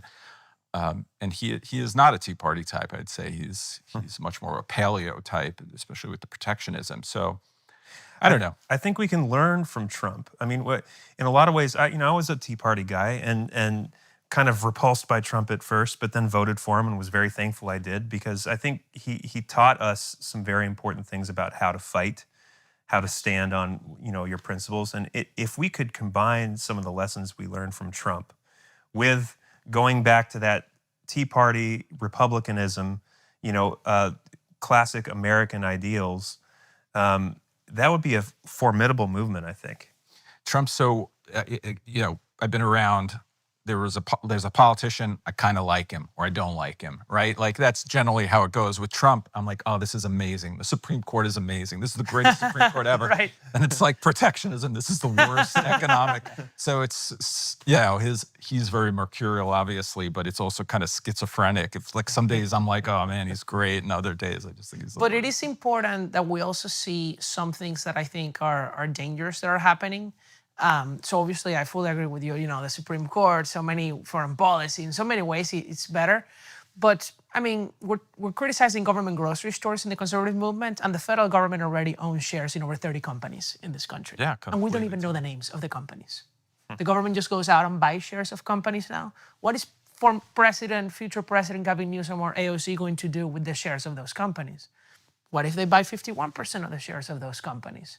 How much socialism counts, right? Like if we buy 10%, it's not socialism, but if we buy 50, it is. Is that how that works? When they use the shares to to vote in their board of directors meetings, you need to hire a black woman as CEO. You need to implement ESG at the corporate level. That's what the government under a Democrat administration is going to do with the power Republicans today are granting it. I mean, I don't want to bash him too much, but you know, Trump is not ideological. I think he goes by his gut. I don't think he really thinks about it of himself as a conservative in the traditional sense. But J.D. Vance, I think, is ideological, and people of that, you know, ilk who will use government in ways that I think precedents have been set that aren't good for the conservative movement. I know this is not a show. Well, and they'll say the Democrats are going to do it anyway. Actually, the Democrats were never buying shares of companies until now. This is the first administration that ever buys like ownership in private companies. That is a new thing. Because the White House decrees this is for national interest, and boom, they buy a company that is making something Amazing. that So everything in the national interest is their logic, right? Yeah. The government needs to purchase it. So, you know, I think that cheap food is in the national interest, David, right? And it's also cheap colleges. Maybe we should have government colleges. Federal government should take them over. I mean, progressives were telling Biden to declare an emergency and implement a Green New Deal. So why wouldn't, if Trump does that for a wall, which I actually think, you know, having people overrunning your border is kind of a national emergency, but, you know, to do everything unilaterally in that way. Yeah, well, I think that destroying the earth is a Exactly. Right? The gun violence, and then they're going to take over. Why don't they could take over the gun companies. They could buy their shares and then stop them from producing guns. I mean, if you're really Machiavellian about it, the government under this strategy can take away our entire constitutional rights. Well, yeah. Well, that's the problem with common good argument. I'm sure that's a different episode, but yeah, you know, it opens you up to it's so malleable. You can essentially. Can we talk about that a little bit? Because I feel like it's caused a lot of arguments online because it's one of those terms that's seemingly innocuous. You know, common good. Oh, of course, I'm for the common good. You know, the founders talked about the common good, right? What does it mean in like a post-liberal? Everything.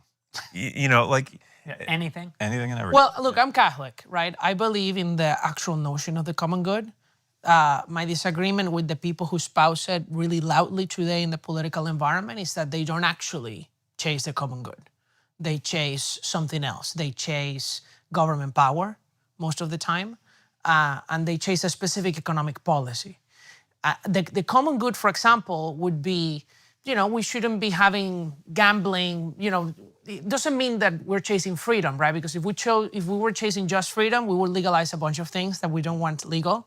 We think that it's the proper role of government to, say, promote virtue, right, in society, and it can be done in certain ways and not in others, right? Lying is not virtuous, but we're not going to have the government put everybody who tells a lie in jail because they would be tyrannical. But we could perhaps ban online gambling, right?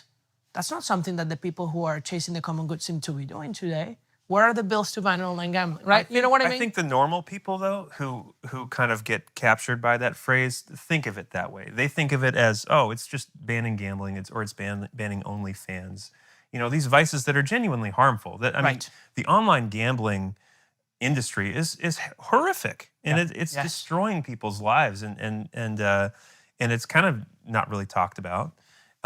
I think that there's absolutely a role for government to curb some of that stuff. Yeah, destination vice. Yeah. You know, it's all in our pocket now. All these vices that can like completely bankrupt you with a few clicks of a button. Ubiquitous vices doesn't work. Destination vice, maybe that's a little bit different. Going to Vegas and gambling once every 5 years and losing $500, that's probably okay. This, no one can survive it. Your uncle had some dirty magazines when you were a teenager. I'm not making a moral judgment here. I'm saying society has been able to sustain that just fine.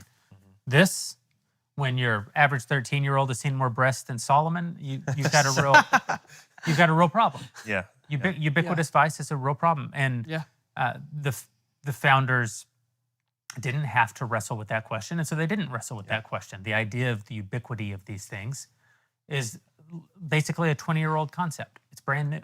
Right. We certainly have not evolved the sort of policy framework to deal with the ubiquity of vice that currently exists. So, And by the way, the ubiquity of vice comes in the same year that we ascend Barack Obama to the presidency, and that Congress becomes a vestigial instrument. And like it all happened at this exact moment in time. So I say often, Barack Obama is the most successful president of my lifetime because he succeeded in his fundamental task, which was to fundamentally transform the United States. You can say all of his policy got overturned once Trump came into office. Yes, he wasn't the most successful president from a policy perspective, although not all of it got overturned because Obamacare, even all the student loan stuff we've been talking about today is Obamacare. The two biggest pieces of the economy he permanently altered. But okay, most of the rest of his policies were overturned. It wasn't fundamentally a policy transformation. It was a fundamental transformation in the relationship between the citizen and the state, the relationship between the executive and the legislative branches, between the institutions and the people, which is why we have this current populist uprising, because Barack Obama essentially empowered the institutions to show. He overturned Reagan's overturning of the, what was going on before for bad, but still, I think he had the same kind of transformative, presidency for sure. And the way we talk about things. Think about Clinton in the 90s. Everyone was still talking in Reagan language, right? Yeah. About budgets. Cutting welfare. Welfare, crime. immigration. Everything. Yeah. And The era of big government is over. exactly. And didn't happen. And then now I think what these socialists are Obama's, ideological Obama's children. In a way, for sure. I mean, Well, what scares me now is it seems like more and more we have two political parties. You have right-wing socialism and left-wing socialism, and the core of conservatism, which is free markets, economic liberty, has kind of become a little bit it's stuffy. young people don't like it. It's the boomer stuff, It's like Europe. That's what the European governments are like. You have Christian, nationalists sometimes, and Christian Democrats, and you have hard left parties, and it seems like we're headed in that direction here. I wrote an email to Dennis Prager in 2015, or maybe early 2016, in which I said, if we ascend Donald Trump, it'll be the end of American conservatism as we've understood it, and we will become a European-style right-wing movement. The Republican Party will become a European-style This was right-wing when? movement. When did you write this? Late 2015 or early 2016. Wow. And I said other things in the email that I was proven wrong. History proved me wrong. But that piece of it, I feel like history has really validated my fear of what would happen if we ascended Donald Trump. Some of the things that I was wrong about Donald Trump. I had a lower expectation of Donald Trump's conservatism than what we got. I had hosted him 2 weeks after he announced for the presidency. I hosted him at an event in LA, and you have to go back in time because we hadn't seen this yet. It was the funniest stand-up I'd ever seen. It was kind of an historic moment because of this thing that happened with Ann Coulter at the event. I mean, it was a really interesting event. But from the stage, he said that he would put his sister on the Supreme Court, and he said that, and this is a quote. He said, if elected, that he would institute a European-style single-payer healthcare system. That's a quote, European-style single-payer. Oh, wow. at a conservative donors event. 2 weeks after announcing for the presidency. Oh, yeah, that must have gone great. And so so people will say, well, we knew he was going to be conservative. No, you didn't. You didn't know. It was unknowable. You may have thought that when he said things like this, he didn't mean it, and history proved you right. I was afraid that when he said things like this, he did mean it. History proved me wrong. He said a lot of things, though, in 2016 that could lead you to a lot of different conclusions. But so I was not right about everything I feared about Donald Trump, but I was right about what I thought would happen to the conservative movement if we ascended Donald Trump. What we have today, what we're facing going into these midterms, and in particular, what I worry that we're facing going into the presidential primary, is the reality that American conservatism, as we have understood it, is currently not running, and a European-style right-wing conservatism, a European-style conservatism, is. And that, to kind of go back to my previous point, America is exceptional because we're the exception. Our conservatism isn't European conservatism. We're not a European, historically, we've not been a European right wing in this country. And this is why when you say, conservatism is about free markets and individual liberty, people will say, well, that's not conservatism. If you go back to 1200, Wacom of Peoria was writing about conservatism, and it was, well, I'm not.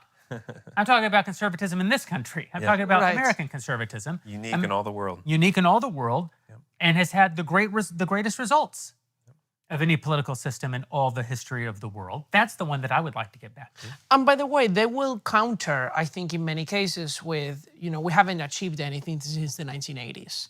Only tax cuts. I mean, not really. Well, now, after the culmination of 40 years of work overturning Roe v. Wade. That's right. That's a culmination of 40 years of work. Gun rights expanded since the 1980s at the state level massively.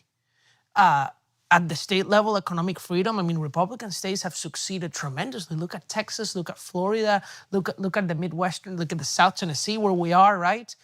Compared to California.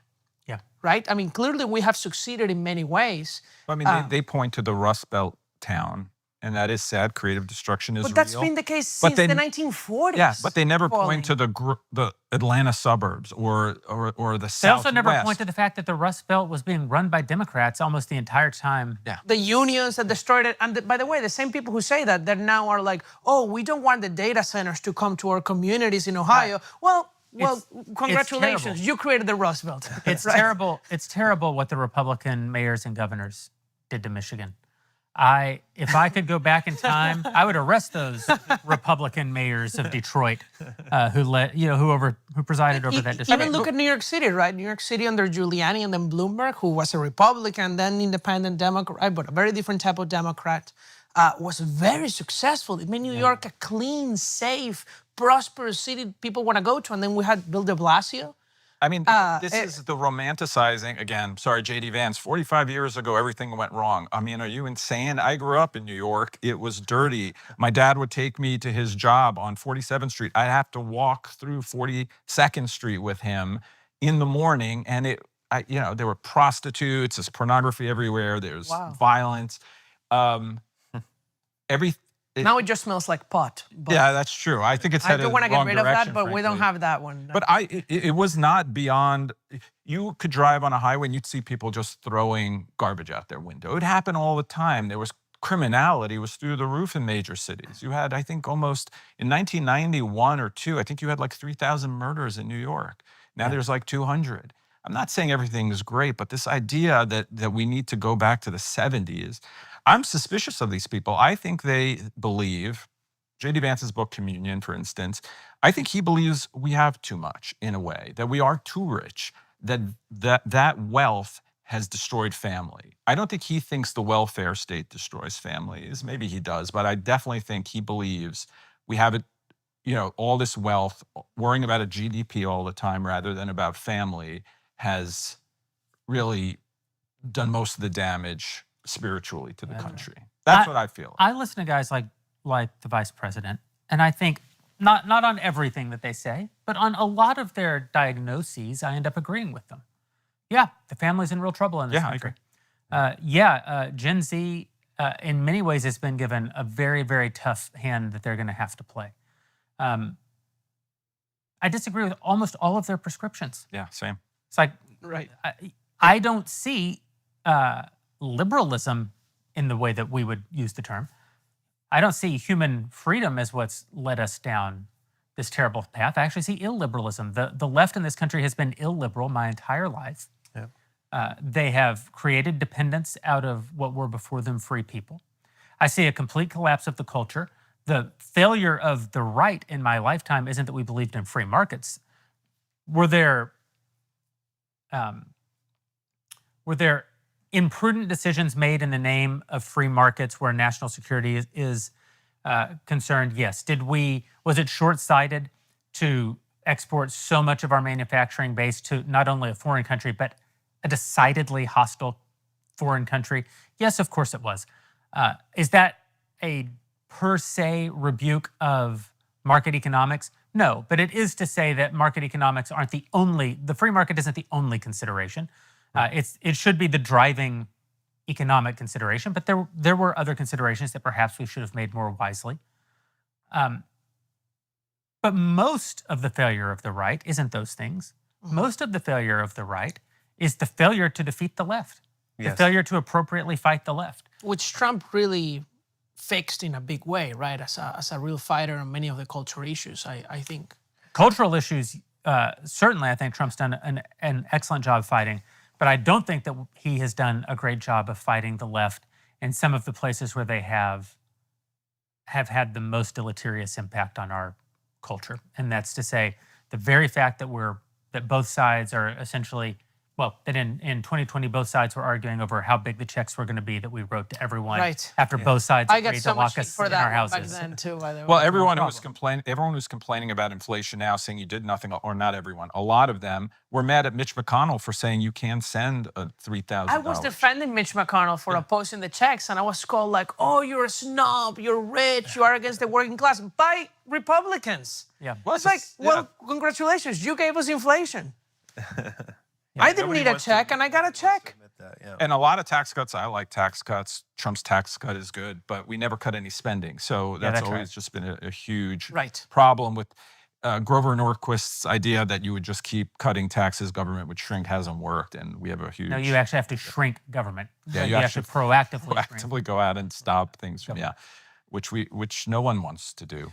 It's a terrible message. No one wants to hear it. I think it's so big, no one really voters don't very much care about it. And the Social Security Trust Fund is going to run out under the next presidential term, which means that the person that is elected in 2028 and the senators that are elected this year are going to be there to decide what are we going to do when the Social Security Trust Fund runs out.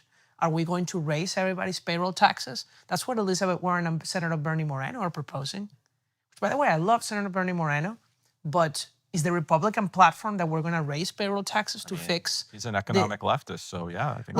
But I think that JD agrees with that. So are we going to commit and say, as the Conservatives going into this critical time of bipartisan compromise, are we just going to get in debt and raise taxes, or are we actually going to reduce benefits? Speaking of risk aversion, when W tried to do something about that, his presidency was just destroyed essentially. And it would have fixed everything. You've run the alternatives. Like, we would have never had any more entitlement problems if the Bush reform had passed. There's this thing that happens, and the line that you hear right now with the post-liberals is conservatives worship the GDP. The Reaganites worship the GDP at the expense of the human being, right? As if those are two separate things. The GDP, those are human beings. What is the GDP? It's a number, and that's what kind of makes it feel less human, but it's a number that represents human activity, things that people are building and accomplishing and doing within a realm of freedom that's making their lives better. The left does the same thing with the corporation. It's easier to say that you're going to tax a corporation than tax a person because a corporation feels sterile and somehow separate from humanity. Corporations are just people. Well, if you're taxing corporations are tax you're collectors, taxing people. They're what? Tax collectors. I mean, that's all they really do. The word capitalism. Capitalism is a Marxist term. What is capitalism? All it is human freedom.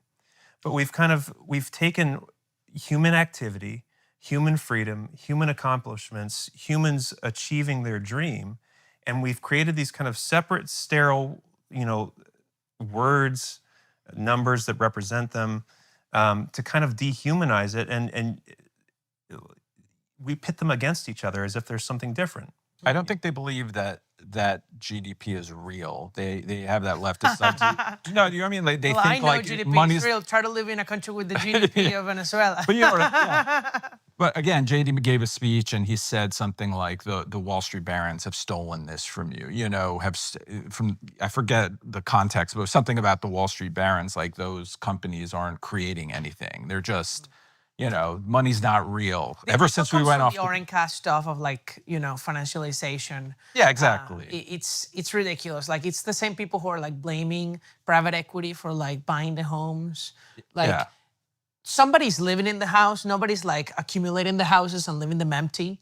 Like, the price is not determined by like who is the buyer, but like just the supply of houses. And so if you Isn't think it a small percentage though, like 5%? It's less. Less than Of the housing units, it's like 0.1. This is all a no burger. But the point is, it's like finding a boogeyman for the problem rather than tackling the real issue, which is actually a GDP issue. Being poorer is not going to make us more virtuous. Just look at Europe. Is Europe more virtuous being poorer than America? That's right. Is Latin America more virtuous being poorer than America? Are their families stronger? I'll tell you a shocking statistic. This year, the average American family has more kids than the average Mexican family. I'll give you an even more shocking statistic. Non-Hispanic white fertility in the United States is higher than Mexican fertility in Mexico. You should look up the research of Professor Jesus Fernandez Villaverde at the University of Pennsylvania, world's leading economist on demographics. Latin America, Chile has the fertility of Japan right now. Wow. Like, are those countries richer than the United States? Is the wealth the reason that's doing? There is something happening around the globe, and many people are blaming it on the wrong thing here in this country. I mean, a lot of the complaints about affordability are tied to we can't have kids, we can't buy a house. We don't have kids yet because we don't have money to have kids. But then why did we have 2 or 3 times as many kids during the Great Depression? Or why do poor countries Having have a tons kid of is children? An act of faith. No one is ever ready to have kids. Yeah. And if I could just get that through to the minds of young people who are just starting out, like this idea that you have to be financially set, you have to have a house, you have to have a successful business before you're ready to have kids. Like that's And not do how you it have works. kids if someone gives you a $1,000 check, a $2,000 check? No, that's not. Yeah, what's it going to take? Yeah, this $1 is million? I mean, I don't- Orbán has basically tried that approach. Yeah, And it didn't others have as well. I think Denmark maybe. You would do it for a certain amount. It would just Yeah, a be million. such high that you would There's bankrupt the country in the process. There's a great book called Hannah's Children, I think it's called. I Yes, can't remember Catherine the Ruth name of it. Pacaluk. Yes, and she did a study of basically every government initiative in history to try to raise the birth rates, through incentives and cutting taxes and cultural things, and even Hitler had a medal, a little medal that he would give moms that had more than 5 kids. Like governments have always tried like raising the birth rates. All these, none has ever worked. And what she did was she interviewed moms of all kinds of different faiths, walks of life, classes, social standing, who had more than 5 kids, and asked them, why do you have the kids that you have?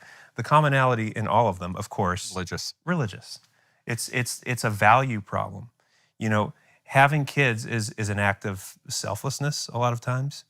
You're sacrificing material things that you would rather have, or ways that you might rather be spending your time.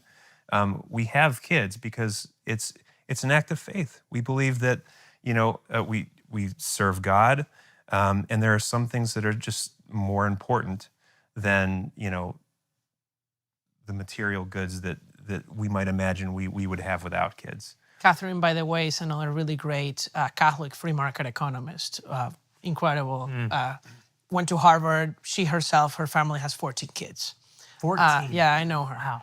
And the kids are so like multipliers, too. she knows what she's talking about, is my point. Yeah, I mean, and something happens too when you have kids. I mean, it really does. As a parent, you become more successful. The more sure. you have kids, it's this miraculous thing where it multiplies your wealth and your joy. Is it Brian Kaplan? I forget the author's name. He has a book, Selfish Reasons to Have Children. Brian Yeah. Kaplan, yeah. Brian Kaplan. We have this idea of this zero-sum idea. It's always been on the left. You're seeing it more on the right, that there's like this fixed pie, and the more people there are, the more you're dividing up the pie. Right. And That's a leftist idea. it's a leftist idea, and you see it with immigration too. Yes. If you hear it all the time on the right, that if we just got rid of 100 million people, housing prices would go down. No, that's not how it works. And by the way, like, there are good reasons to oppose immigration. Population growth is not the reason. It's like, oh, they're stealing our jobs. Well, then you must be really happy that we have very low birth rates, because get ready, there's going to be so many jobs. And that's not the case, right? Right.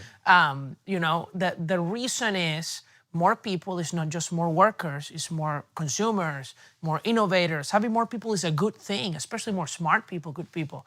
Now, if it comes to criminals and welfare recipients and cultures that can harm us, of course we don't want that. Those are good reasons to be against immigration. But you are so right that it's about the fixed pie mentality. Yeah. On the left, it's about the rich are rich because the poor are poor. On the right is, it's the Wall Street companies, or it's the immigrants, or it's the Jews, it's the new, the conspiracy theory. It's actually the opposite. We're bringing in so many immigrants in part to make us richer. They're not making us poorer, they're making us richer. That's also not a good enough reason to bring immigrants into the country. There are a lot of considerations that mitigate right now against our immigration system. We're bringing in people too fast for the system to assimilate, and we're bringing them into a system that no longer values assimilation even as a moral good, because that's what the left has created in the country. I think it opposes it. It actually opposes assimilation. And in that situation, immigration becomes incredibly destructive to the existing culture.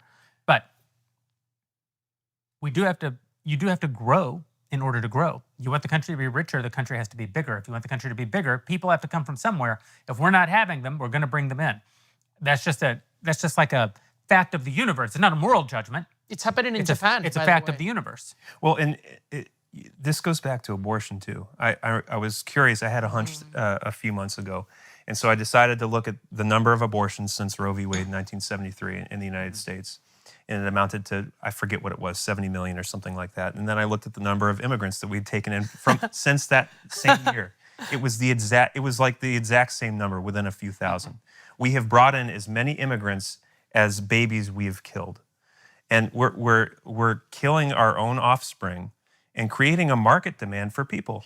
Oh, and by the way, assimilation would be much easier if birth rates were higher, because there would be more people to mix in for the immigrants. Yeah, although assimilation, as I say, is a policy problem as much as it's a numbers a natural, problem. numbers. Our own kids are graduating hating the country, so it's hard to Yeah, assimilate. they're being de-assimilated in Yeah, college. exactly. Well, I remember when I came here in 2016 to America, and one of the first things they made us do in college was a walk of privilege. You heard of that? You know about that one, right? Where if you're white, you're ahead, a man, all this. Now, I was pre-assimilated because I came from a socialist country, and I was like watching Reagan videos before, so I'm like, I'm not participating in this. I'm telling the instructors, like, you got the wrong immigrant with this one. But obviously, if you don't have that very specific background, how do you fight against that? And my fear is that it's the children of conservatives. To give us some hopium, right? The Institute for Family Studies does this really interesting research where it's the fertility, whether the family is conservative or liberal. And conservative families are actually about replacement. It's liberals who are not. And so the real question is, can conservative parents keep their children conservatives? That's going to be the defining question of American civilization. That's a huge, Public because schools, colleges. I hear It's that all the actually time. not difficult. It means that we can do it. It means that if we all do our job, we win. We don't need the government. Like, if we do our job in our own houses. But this is tough. I'm tough. going to push back on you just a Okay. little bit. Do your job. I want to give you, no. I'm not saying it in a bad way. I'm saying it in like a hopeful way. And I like the hopeful message. But doing your job isn't just in your own houses. And this is the only flaw in what you just laid out. Okay. You can't keep your children conservative exclusively based on what you do in your own house. You also have to do things in the culture from both a policy perspective, from both a market perspective, from both a entertainment and education perspective. You have to create a world in which your children can remain conservative. And that's not just what you do in your own house. I think this is one of the big mistakes that conservatives make. I go to church a church, it's not politically conservative. It's a very apolitical church. It's not politically left, not politically right. It's a very conservative church in a sense of like religiously conservative, socially conservative, unified families. I mean, it's a great American church. And I know parents who've sent their kids off to college and they've come back trans. Wow. These are kids who grew up in a very conservative very devout religious environment with people investing in them every moment of their life, investing in their character, investing in their. But again, it's sort of back to what is the menu of options that we're providing these children with, and I don't mean the hypothetical options. I mean the actual the major options that they're being provided with. We aren't just responsible for what happens in our household. We're responsible for what happens in our country, and we have allowed the world that we're pushing children off into today to be a world that almost exists exclusively to destroy in them everything that we believe. And that's a problem. You can't then this is I'm as conservative as you can be. I'm as human agency driven as you can be. But I think that it's a cop out sometimes when we say that you can just make different choices. You can just make different choices. Make them. If you right now feel that you have a choice in front of you, make the right one. But if you don't know that you have choices, or if you think the only choices in front of you are bad, well, that is because of our failure. Yeah. And that's a place where not you, that's a place where us old farts still have work to do. Because Gen Z doesn't know this about themselves yet. You don't vote and you don't have any political power, and it ain't your country yet. They think that it's theirs and that they win and they're trusting the plan, right? Or whatever it is that Fuentes says. But not yet, it ain't. It's actually our country. It's boomers and Gen X and the older millennials. We still rule the world. And we've got a lot of freaking work to do. Because the world that we have inherited and the world that we're in danger of passing on is not one that's going to allow the continuation of the American experiment. It's not one that's going to allow Gen Z and Gen Alpha behind them to actually be raised in an environment where they can choose freedom, where they can choose family, where they can choose exceptionalism, where they can choose the kind of liberty that's missing in our current dialogue. If you say liberty is missing in our current political dialogue, we are purveyors of the political dialogue in this country. Like that's an us problem. And you can say, well, we do, and we get shouted down. We'll do more. And also, when? It's another horrible cop-out that conservatives of my generation use all the time, is that we've turned losing into a business model because of this nonprofit mentality that we have on the right, where everyone who pays almost every conservative thinker in this country only gets paid when they go tell donors how bad things are. In other words, we go tell them, we lost again, better give us some more money. Oh, we lost again, we got censored. Oh, we lost again, we haven't created shit in 40 years, and we've only been nonprofits complaining about the culture. Please write us into your will, instead of going out and winning. You know, people ask me, do you support the war in Iran? I don't know, are we gonna win it? No. Because that is a good point. That is a really great answer. War is one of the only things, one of the only places in the world where you can see you're too young for this, but the last episode of Star Trek, The Next Generation, where Captain Picard realized that something that he did in the future manifested itself in the past. And you go, oh, what a great sci-fi concept. No, you can see it in war. War does that. You can watch it. If you lose a war, the war was wrong. Yeah. If you lose a war, the war was immoral. Should we have gone into Vietnam? I don't know. When Nixon sent in the B-52s, there for a minute, I thought, yes. And when the Democrats refused to rearm the South Vietnamese, I guess the answer is no. Once we're pushing F-4s into the ocean to take refugees onto the boat, I have to conclude we shouldn't have gone into the war. Of course. Same with Iran. Should we be in Iran? I don't know. Doesn't look like we're going to win it. I don't want to totally root against the president. Maybe you wait 60 days and bombs them to the Stone Age. I don't know. But winning is this is a picture of political warfare too. Winning is the only virtuous option available to you. If we're not going to win, then what are we bitching about? If we're not going to win, why are we letting donors write us checks? We have to win. Yeah. We have to win, and we can win. And this is where human agency kicks in the most to me. We can win. We have to change our mentality. We can win with how we raise our children in our home, and we can win in what kind of world we give our children to walk into when they finally do walk out the front door. If we're focused on one at the expense of the other, we might as well not have put all that effort into raising good kids in the first place. Yeah. I hear that. I've heard that argument before, but kind of, eugenics is a bad word, but almost the eugenic argument, like the conservatives are outbreeding the left, and it's only a matter of time before we're all conservatives. our favorite Uncle Reagan, famously said that freedom is never more than one generation from extinction, and because we don't pass it to our kids in the bloodstream. It has to be taught, it has to be fought for, not just in the family, but in the public square and in the environment that we're going to send our kids out to. I'm one of 6 kids. I'm the oldest of 6 kids. My parents, if you look at everything on paper, did everything right if you want to raise 6 conservative children. We were homeschooled, we were taught American values, conservative values. We were kind of sheltered from, and my parents got 50% success rate with our kids. 3 of us are leftists and 3 of us are conservatives. And so, nothing's guaranteed, especially when it comes to kids. Gavin Newsom's son is a conservative. Yeah, Oh, man, I'll hire the that flip kid. I side, didn't know the that. flip side. He said it, that he liked Charlie Kirk, the whole thing. Some kids of leftists turn out to be the most, rabid, red-blooded conservatives. So you never know. I think we overrate how much influence parents have on kids. I think it's great, obviously, but I think they go to school and their friends, maybe they have more influence on them, or maybe the podcast they listen to does, or whatever.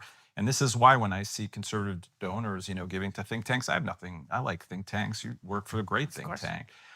But we need podcasters. We need journalistic institutions to fight back. It's like abortion. We could ban abortion. I want to ban abortion. I'm very pro-life, but that's not, if people want to still have those abortions, if people want to gamble online, if people want to look at pornography, there's something wrong in the culture, and you could pass laws that might help, but it's obviously something deeper that we need to deal with. And I think we're not really out there. I'm an older guy. I don't know where young people go to get their news, but that's where you need to be. You can't, you can't be sending millions to institutions that mattered 30 years ago and don't matter anymore. I don't know. Right. Well, we talked about Viktor Orbán a little bit earlier, that's kind of what we saw happen, was that he kind of created this Christian government, this Christian environment, but the people's hearts didn't change. People didn't get married and have kids. They didn't go back to church. And the hard thing in front of us, underneath all of this, that none of us have an answer to, at least a human answer to, is that in order for any of this to be fixed, you need a ground level, ground up revival of souls, of Americans. That you need a massive return back to God and faith, civic virtue. And that's something that can't be induced through policy. It's not something that can be willed into existence. It's something It can be suppressed by bad policy. That's a good point. It can be, so you can get the policies that are suppressing it out of the way, and beyond that, pray. Yeah, right. And I'll say, I know that you said, it's not just the parents, they don't have as much influence, but at least among Catholic parents, and you talk about faith, that faith with the most turnover or the most, the highest rate of people leaving it, that were raised in it, is Catholics. It's a Leaving huge share. Catholicism. They leave, yes. And I know that everybody's talking like, oh, everybody's becoming Catholic, conversions. Yeah, because we can measure conversions, we cannot measure the people who leave. There is no exit form. Here's your exit interview. Tell me why you're not Catholic anymore. But you have an entire term, lapsed Catholic. It's huge. It's a real phenomenon. It's You're still huge. baptized, you're still technically in, but not And quite, it is right? because parents are not taking their kids to church, like most Catholic parents, right? They're culturally Catholic. And if you the same don't thing pass with down your Judaism, faith, then I can bet you're not passing down your political values either, because the political values didn't come in a vacuum, right? They came from your faith. This is actually interesting about Judaism. And one of the things that, obviously, as a Christian who was business partners and very close friends with maybe the most famous religious Jew in the country, maybe the world, for a long time, people would often talk to me about what is the right evangelical posture between a Christian and a religious Jew. And one of the things that I often say is, one thing you have to consider about a religious Jew is that because Judaism isn't evangelical, in fact, they don't want you. It's a completely different mentality than the way Christians think about these things. They actually, in some ways, religious Jews think you're better off not being a religious Jew. You have 9 rules to follow. Yeah, you only have to follow the no-eyed laws, right? Things are a lot easier. It's therefore hard to understand that almost every religious Jew, not this isn't a universal statement, but it's close to universal because of the difficulty of conversion. Almost every religious Jew is carrying forward a religion that goes back all the way. I don't want to. There's, did it look exactly the same in Poland in the 1200s? No, it didn't look exactly the same, but there was a sort of re-Judaizing of Judaism as well. But the principle here still remains that it is very difficult for a religious Jewish person to consider the claims of Christianity, because to do so is to let go of a thing that your father carried forward, and his father carried forward, and his father carried forward, and his father carried forward, and his father carried forward, and his father. And I can't say this enough. I can't this father enough to really capture what we're talking about. There's nothing in the Christian experience that looks like that, and in particular because there hasn't been the kind of external oppression that's happened to the Jews throughout the last, not just 2,000 years, but really their entire history, to make that also a thing that required great personal sacrifice at many, many, many, many points along that process. And that's not a thing that most Christians have had to conceptualize, because it's very different from our point of view. And yet, even religious Jews can't keep their kids in their religion these days. Meaning, the religion that has done that at the highest... In America. Maybe not in Israel. Israel's having success. But I actually think that brings us to the next part of the point, which is that even Jews in America can't do it when the religion has done it at the highest level throughout all of human history. The only place where we see almost all of this get inverted is Israel.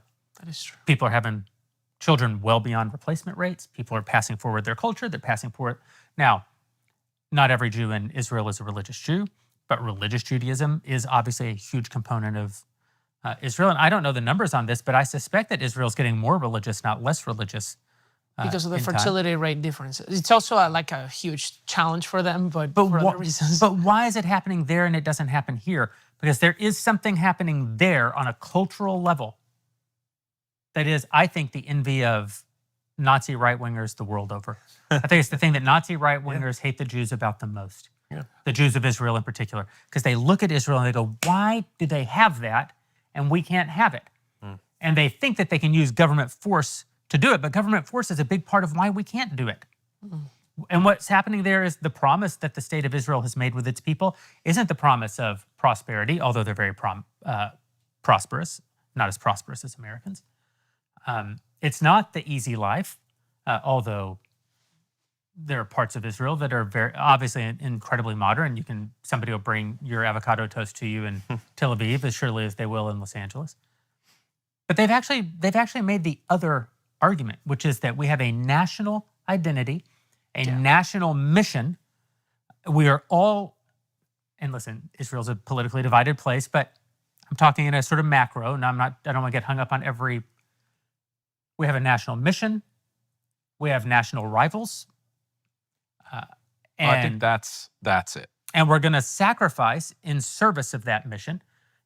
People were hiding out in bomb shelters in Israel for months on end in the year of our Lord 20 and 26, like right now, like 3 months ago. Yeah. And they're still getting married and having babies and being happy. Shared suffering. Before October 7th, the country was falling. They're the most Politically. Politically, it was a big problem. I think Israel's always kept together because of its enemies and having them. And maybe the Cold War kept us together in that way. I don't know. After 9/11, there was this huge outpouring of patriotism, right? And Israel deals with that sort of thing all the time. I think that's part of it. Is that happening in Ukraine? A country that is being invaded, you might think, we have now a stronger national identity. We're invaded by a foreign country. We're all united in that. But is that happening there? That is a great question. I don't know. I think something that we need to look at, because if it's not, right, then it's like Well, what else could we do than like get invaded by our neighbor than like to create those circumstances? Well, I just want to quickly say, people celebrate Israel from 1948 on, and I do too. But Israel was a socialistic country for a very long time and pretty terrible. Yes. Oh, yeah. People, I remember Barack Obama saying, like, the Israel I remembered had, golden year. Kibbutz is- Yeah, exact kibbutzes, which are terribly failed socialistic experiments, right? Israel got rich and successful in the 90s, basically, when Benjamin Netanyahu and others turned it around and made it this capitalistic powerhouse. I mean, And it's still pretty big government, just not as much as it used to. yeah, unions ran everything. It was a one-party state essentially until the 70s, and then it got better. But they have a capitalistic spirit, I think, that like we have, and had, and hopefully we still have it, that other countries don't. They're now per capita as rich as a Western European country. And maybe they've always sort of been around there, but now I think they're excelling. Their technology sector, et cetera. Why isn't Jordan that way? Why isn't Egypt that way? Why? Because they have a different culture. But how expensive are the burritos there? That's what I want to know. Probably pretty expensive. I can say for a fact, real expensive. Try getting a burrito in Jerusalem. It is not easy. They're terrible. They have hummus in them, and everything's just. Yeah, the Jews of Israel have a very expansive view of Judaism, right? Even the Ethiopian Jews that they repatriated in one of the great stories of modern history. Israel proves that a Jew is a Jew is a Jew, and that's great. But somehow there are very few Jews, even in Israel, who know how to make a really good burrito. They haven't found enough Mexican Jews. There are not enough Mexican Jews. That's probably Many of a. them stayed in Mexico. This and is so a real when 21st century when they problem. do Aliyah, they'll really rediscover the burritos. When the Jews airlift the Mexican Jews in the dead of night into the state of Israel, I'll start visiting The more. way things are headed, I wouldn't be surprised if they need to do that from some. I want to make sure before it ends. I want to make sure we have something that. This has been on my mind as of late. What is the conservative message right now? What should it be? On affordability in particular. On affordability in particular, but it ties into all these broader things too. Right now the thing that kind of gets beat up online is the whole classic pull yourselves up by your bootstraps, suck it up, buttercup sort of thing. Is it calling people to a sense of shared like struggle and purpose, kind of like what Israel has? How do you message something to be compelling and inspiring, but also realistic, telling the truth, the harsh truth oftentimes? I mean, we're kind of between this rock and a hard place as conservatives. Like, how do we message this? I think everybody should provide an answer to that question before we part ways. Well, since you're looking at me, I'll speak. That I think this is a great country where even people who grew up without opportunity, with a bad background, actually can achieve incredible things like nowhere else in the planet. But the places where people are struggling, and the reason that you feel like some things are not as affordable as they should be, because I do agree with that, are because we do have a government that is almost like the Soviet Union in those areas. That we have a government that acts as if it was a Soviet central planner when it comes to housing, when it comes to healthcare, when it comes to education, that has fueled the interest of a really small minority of, say, hospitals or colleges that are making a ton of money, and there's a ton of fraud because the government is involved. And that if we get the government off our backs, and if we treat those sectors of the economy that are really taking all of our income like we treat everything else, then America is going to become, it's already rich, it's going to become an unparalleled nation when it comes to richness. And we can achieve that. And everybody would be able to own amazing things. We've already come so far in the things people can own, in our wealth, in the size of our homes. We can be like Dubai if we really deregulate places. I mean, imagine how the people in Dubai live, right? Few countries have higher average incomes than America. Switzerland, the UAE, Luxembourg, right? Luxembourg is too small. It's almost like comparing to New York. what do those countries have in common? You know, you say the UAE might have oil, right? But they don't have political freedom. What do they have? They have an incredibly free market when it comes to building, when it comes to doing things like that. In Switzerland too. We should copy other countries, but it should be the good countries that need to should be the ones that copied us. The right ones. And we need so much more economic freedom. That's the message that we should have. I'm not great at messaging. I would say that, I don't think there is anything wrong with occasionally telling people the truth, even if they don't want to hear it. My favorite president, Warren Harding, used to say in speeches, Who? Warren Harding. I'm just kidding. He went down, his most I love to mention whenever I can, but he went down and gave a speech at the height of Jim Crow in Birmingham. And he told them, I'm going to tell you some things you don't want to hear. And he told them how terrible they were, basically. 100,000 people. I'm not saying I'm doing that. Well, 100,000 people maybe watch this. But brown bag it occasionally. You can do great things. Other people have had it difficult and they did great things. But mostly, I showed them the chart. That chart, which shows you when government's involved, things get more expensive. When government's not involved, they don't. You can buy a TV for $300 that would have blown my mind when I was a kid. That looks like a movie screen for very little money because we let the market deal with it. We have supermarkets where there are 500 different frozen pizzas because we let the market deal with it. But schools, healthcare, housing, we've let the government get involved and we have to get them out. And just as an idealistic point, I think people are looking for meaning. They're looking for something they can care about. Well, care about your country, care about the Constitution, care about freedom. People mock me when, they mock you these days when you say stuff like that. But I think there's great meaning to be found in those things.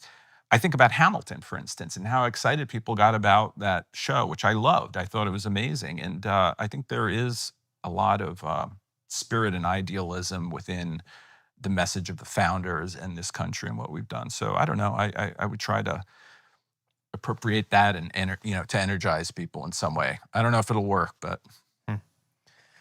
Well, I don't know if I have an answer because I asked the question because I didn't have an answer. But, I think one thing I would say at an ideological level is that, and I speak from experience, and I speak as someone who has struggled and gone through hard times and has chosen to do the harder thing as opposed to the expedient thing.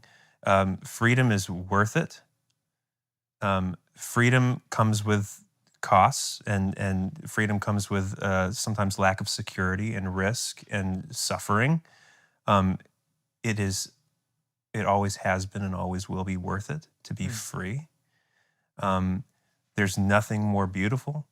And people who have been swimming in those waters since birth don't realize how beautiful it is. I mean, you probably a little bit more than most. The other thing too, I'd say just practically, maybe to cast a vision, I think it would help. You mentioned the $300 TV. You take that idea to healthcare. A CAT scan that you wait 6 months to get and it costs $4,000 out of your pocket and then insurance pays another $12,000, whatever it is. If the government got out of healthcare, you would be able to get a CAT scan at a strip mall down the street for $50.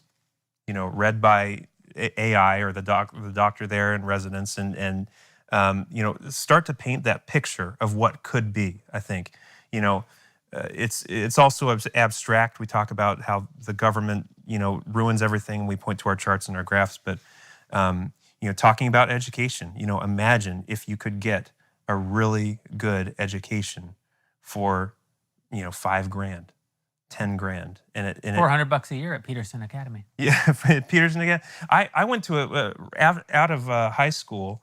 I went to a small private Christian school. It was a college. I took mechanical engineering.